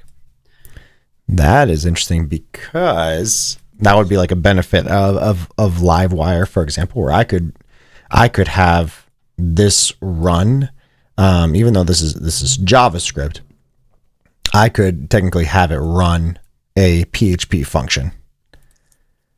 Okay, on success. That's dope. If you can, I didn't know that that's possible. If you can make that, maybe we should just like try to experiment with that. Yeah, I'm curious of this. Just to play around. Let's see if I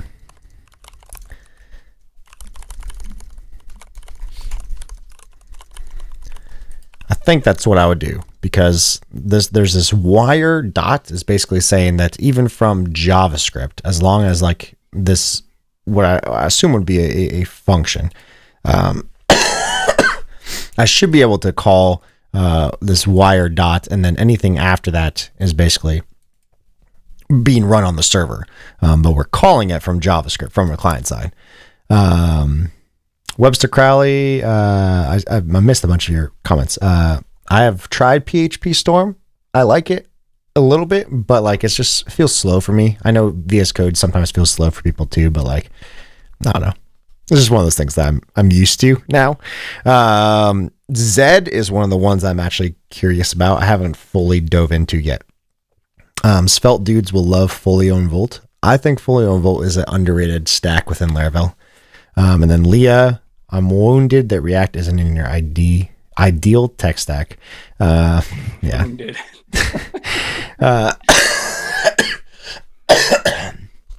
I use React, but it's not the one I'm going to 90% of the time. If it's not Livewire, it's probably Svelte. And if it's not Svelte, then I'll use React.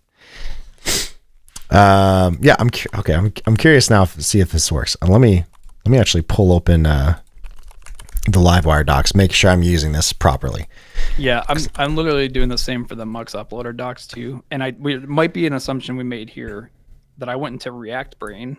So whoever was Oh, might be like a there's just a different way to React callback. to like wire it in HTML, like it just as a general event listener on the HTML element instead of just like adding on success as an attribute. Oh, okay. In React, we kind of like we handled that with on success on the component, but there might be another way to wire that up here.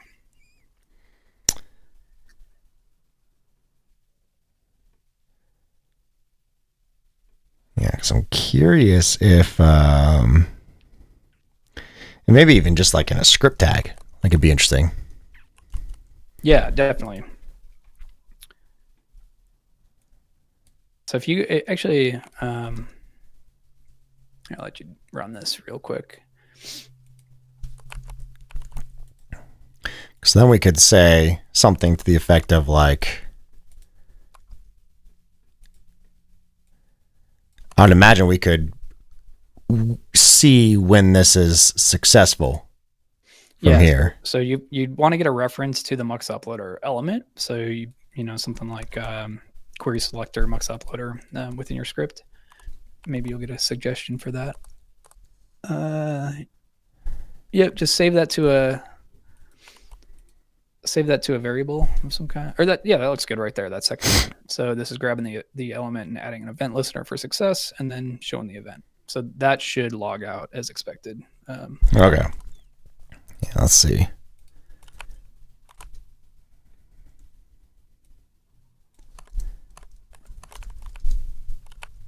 Using this one on, what did I do?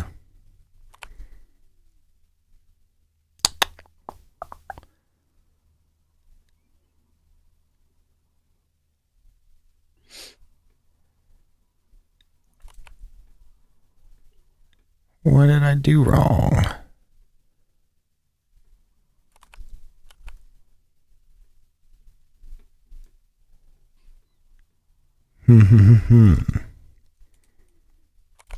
Oh, that's why. No? Let's see. Maybe here?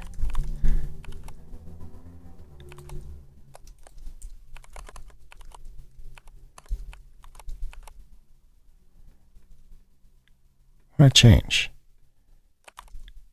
It's still got the on success showing up in the message. It's kind of strange. Let's see. Maybe I'll just refresh that there.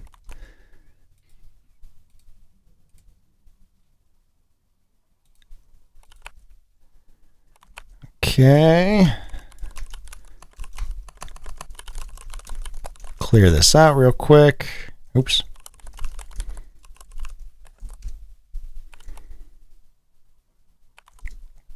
Now we'll add this script back in. Okay, so now I should be able to pop in this video, which should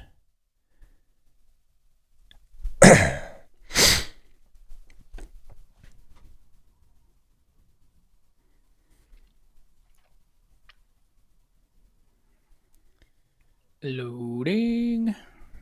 Sweet. Custom event. Target type success. Okay, so now that it's success, then I should be able to hit the Mux API and just grab it there. That's pretty cool. Yeah, exactly. I'd be interested to see if you can. I don't know anything about the wire approach there, but if you were able to then handle this event on the server in some way, so you can use the Mux, the PHP SDK, which has your sensitive credentials in it, which you don't want to expose to the client.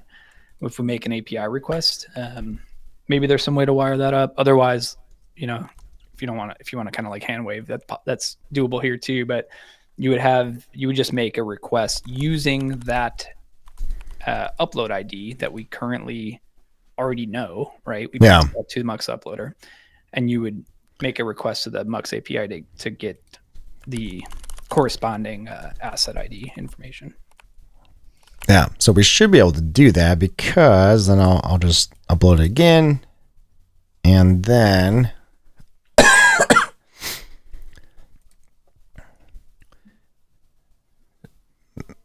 any script tag has the ability to use that $wire sign. So upload complete. We should have in our terminal this. Yeah, this has been successfully uploaded. Okay, so yeah, now we can use. So now if I go back to this, I go back to that Mux PHP, we grab an example to grab the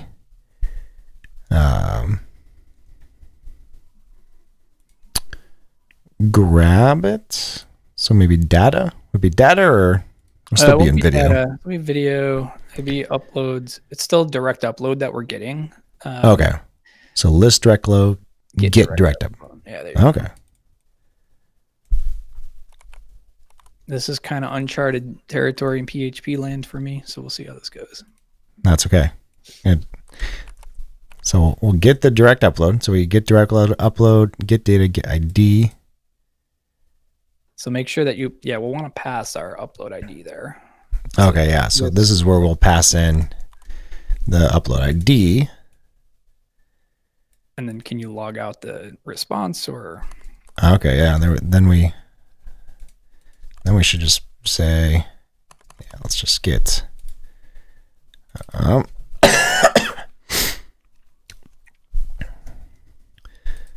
we'll just.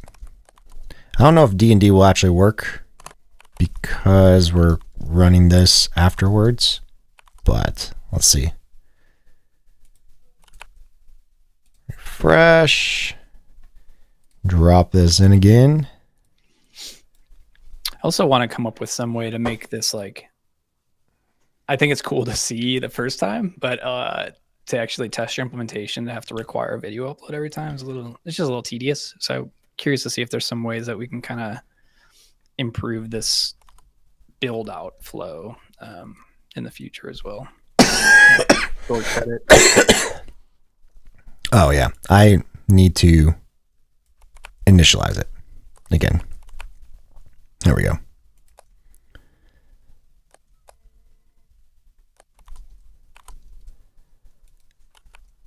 Refresh that. Oops.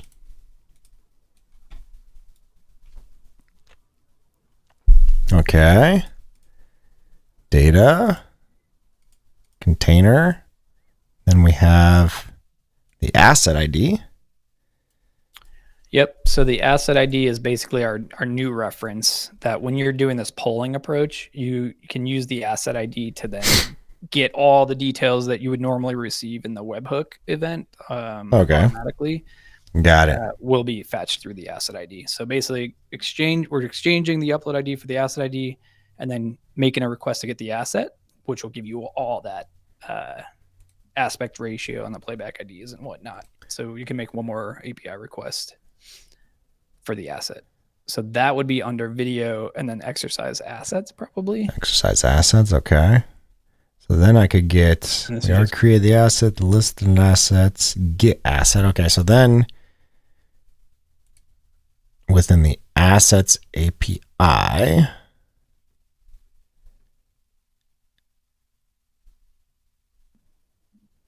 I already calling the assets API or calling the uploads API? So I do need to instantiate this assets API.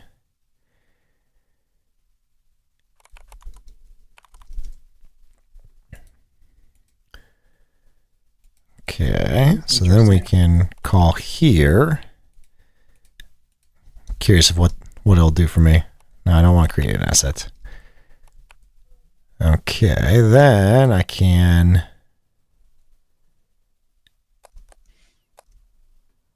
I think it's just that line right there. Get asset. This one? Yep.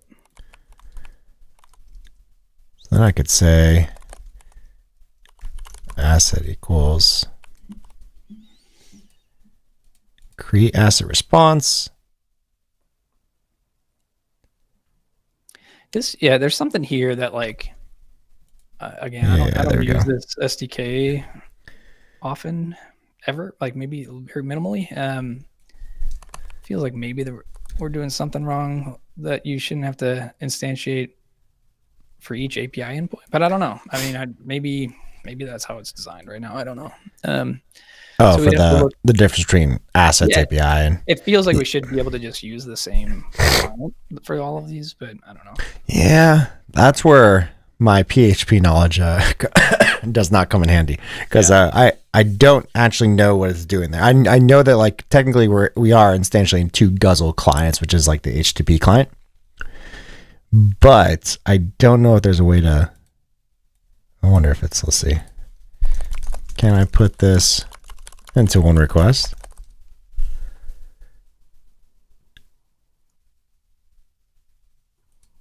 Yeah, I don't know.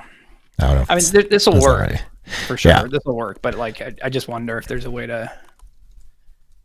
I'd have to do some more research on my end to see if there's a way to just kind of clean that up. So in that examples, I think there was one other call that we needed to make. I'm not sure. Maybe this should be the asset. Yeah, there we go. Cool. So then, yeah, you can see in there, there's the playback IDs. You can see the status right now. I mean, it was when you made that at the time of that request, it was still preparing. Okay, interesting. So, that information is important for you to know that if for whatever this 5-second video that you uploaded, it will not be in a preparing state for long. In fact, I think like most assets are already in like under 5 seconds or something. But if you're uploading like a, half-hour tutorial, well, that might be a little bit longer. And so you want to know when it's ready to go by tracking that status. Got it. And I assume that once it's, that's like the webhook approach. It's like once it's ready, it's ready. That's right. Yep. That's that asset.ready event that we are listening for. Yep. So here, you have the ability to upload or kind of save the playback ID in the model, even though it's still preparing. So you could make a call to update your database here with that information. And it would be where the video asset has an upload ID of whatever that we currently have. Okay, I see. Yeah, because then we can say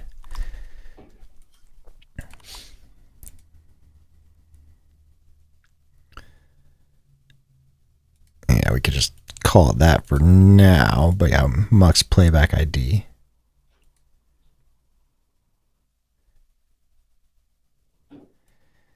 Get playback IDs.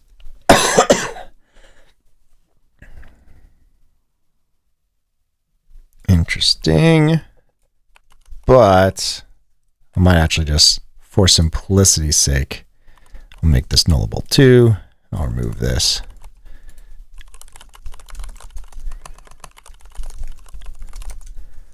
Then migrate it again. Okay, so if we did everything correctly, we should create a new video and do the title ID of that, but we'll pass that in too. But we should be able to get that playback ID. We're now running this create video from the script of saying, okay, once we have this event listener success, we'll create the video.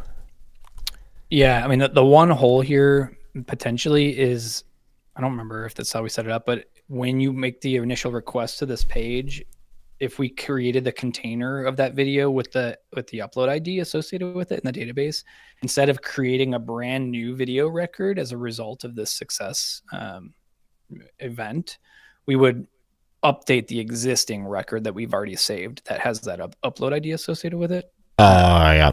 Does that make sense? But yeah, because currently a new one, I think. Yeah, okay. Get asset ID. Yeah, there's just some accessor. These are so interesting. This is like get everything. We'll just say the title for now is just my first video, just to make sure I did everything right. Let's see. Okay. refresh. So right then, yeah, what you were saying was like, okay, we technically we got when we refreshed this comment or this the upload ID, it's instantiated. We weren't pushing that to the model just yet, but what you probably would do was create a new model when you click submit, or maybe even like on success, like create a new model even before you grab the ID while you're waiting for it to finish. Yeah, I mean, again, this all depends on like the production readiness of your application, but it's possible that when this page is loaded, you would create a new record in the database that has a video with only an upload ID associated with it, nothing else. Then once this video has been successfully uploaded, we can do the dance that we're currently doing, which is exchanging that upload ID for the asset ID and getting information about that asset, and then making an update request to the database that just updates and propagates the existing record in the database with the information that we now have since that video is ready to go. Oh, okay. Well, that makes a ton of sense. But yeah, I mean, like, again, like in a production application, you would want to know the stage of every part of the video pipeline, right? So that's the way that you could approach it. And something like this, you could just create the video asset as soon as the video is done uploading, like we currently have built out. Yeah. Okay. Project Gopher Len. Good to have you here on the chat. And yeah, I forgot to look at YouTube chat for a little bit, but we missed a bunch. So thanks. Sorry, YouTube. Sorry, YouTube. Thanks, Tilly, for the donation. I really appreciate that. Good to have you here. And hi, everyone on YouTube. Looks like it started popping off the 20 minutes I didn't look at YouTube chat. WTF is Mux. We kind of already passed it, but basically Mux is a way to have video data streamed, uploaded, and processed for anything, basically.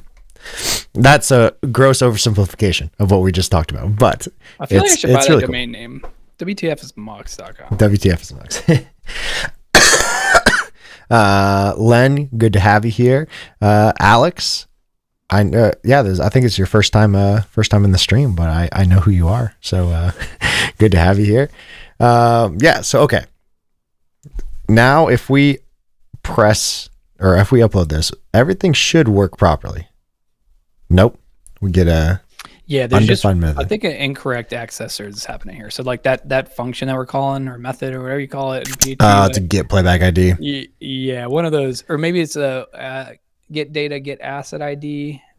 Oh gosh, there's so many of these. Where are your line numbers?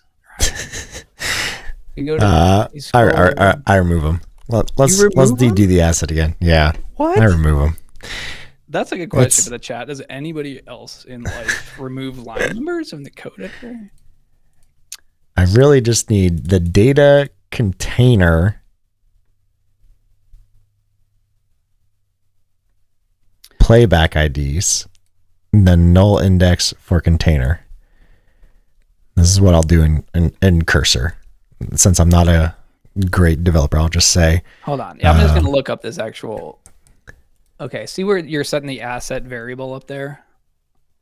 This one right here? Yeah, that one. I think there's an error going on there. So like when we get upload, get data, get asset ID, are we actually getting the asset ID? The upload, we need to pass the correct value there. I don't think we're getting it correctly. Yeah, there. That looks a little better, at least for that line. Yeah, I think this was the one it was airing out on. Okay, let's see. So let's see what we do now.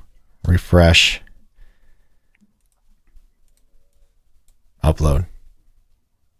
Yeah, there we go. Okay, so yeah, it's not available yet, I assume, because it's still within that 5 seconds. It's still processing. But if I was to refresh, there we go.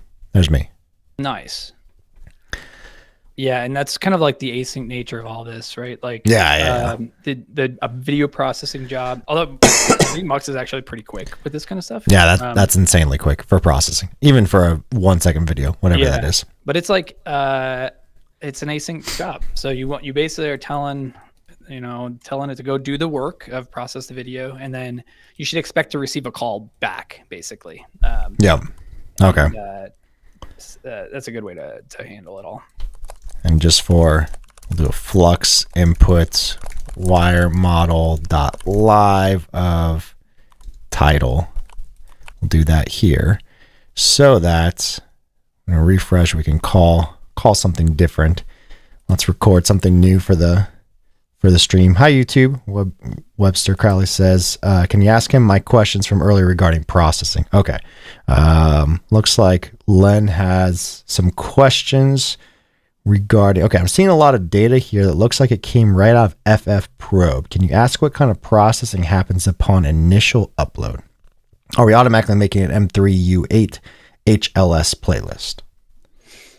Yeah, your second question, correct. That's part of what Mux does. Will take your input and create the renditions available so that you can play them back in your player with a HLS playlist M3U8.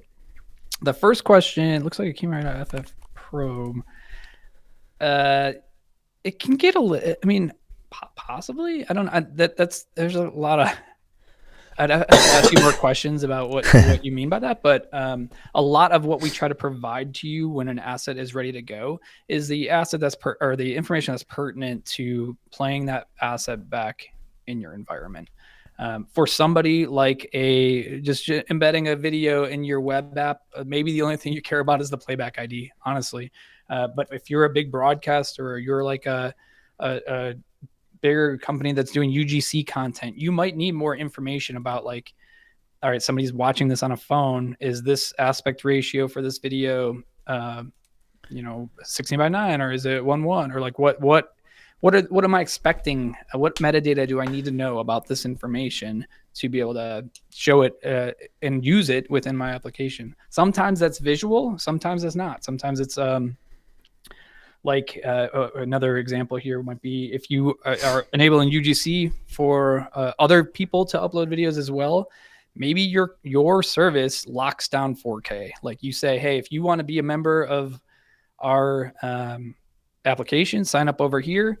You'll get access to basic video quality, unless you are a paying member, and then you can unlock the 4K quality. And when you receive a webhook back that contains information about your Mux asset, it will enable you to understand what this video is all about. Is it a 4K video? Is it a 720? Do they have downloads enabled or not? That kind of stuff. So they're definitely, like, I would say, like, data that you can pull from using a program like FF Probe. But that's not just like a straight dump output of a tool like that. We do a lot of work to just kind of curate and only give you what's pertinent to your application. Awesome. I only have a couple minutes left, so we're just gonna we'll run through the last little bit of making sure everything's good to go on this. But it's pretty cool how far we got and being able to have it uploaded and like process and stream and looking into that event as well, even without doing any kind of like webhook. So I'm going to record a quick video for it. We'll say, hey everyone, from the Mux stream. Let's see how this works.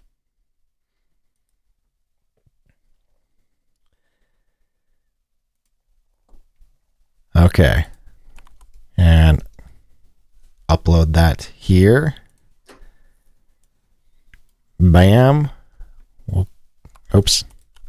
I'll refresh this. So we'll say this is like, so we should be able to have the final video for Mux. Upload.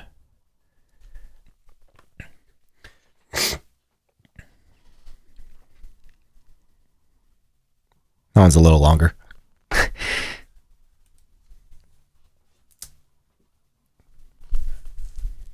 Not having to handle the upload component itself is so nice. for me. Yeah, truly, like,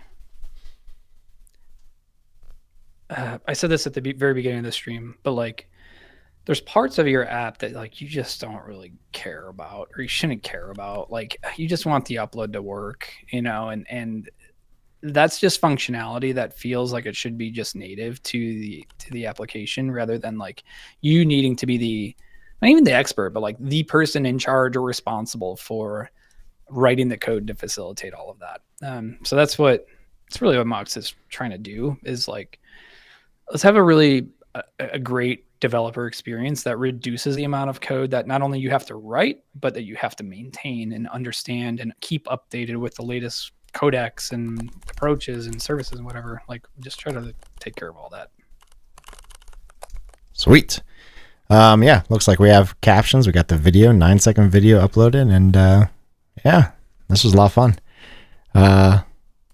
Thanks so much, Dave, for jumping on and doing this. I'll put Dave's you do a shout out for you, Dave. Where can people find you if they have like any more questions? I know Len has a couple more questions in the comments. I gotta go, Len, so I apologize. But Len, hit me up. Yeah, I'm Dave at mux.com, or Twitter, Twix at Twix. I actually haven't heard Twix yet. That's interesting. Twix, yeah. There you go. I just say Twitter/X, like on all my videos I do. I just say Twitter/X. Who knows what it is anymore. But yeah, Len, happy to answer your questions. There's a lot to video there, and this stream probably do like a 24-hour stream next time, because it's infinitely deep. But to me anyway, this is a really great place to start. So yeah, and it was cool to see how much we were able to get done with even like only half of it maybe dedicated to actually building it out. But yeah, thanks so much, Dave, for walking me through it and answering my questions and everyone else's. Yeah, of course. Thanks for having me. And I'm also stoked to learn about some of the Laravel stuff here. Like that wire thing was like, I got to dig into that immediately. It was pretty sweet. Oh yeah, that was really cool. I'm interested to do a little bit more with like the event success, and then being able to maybe like start the process until like maybe there's a way of continuing to pull the API until we hit until it's ready. That'd be interesting. Yep. But I'll call it here, everyone. This is good to get to chat with everyone and be back on the streams for a little bit. Thanks for hanging around. Yeah, Webster Crowley says I'm going to look into getting my client to switch to Mux. There we go. There we go. Win-win for everyone. Hit me up if you got any questions. Happy to help. All right. See you, folks. Later.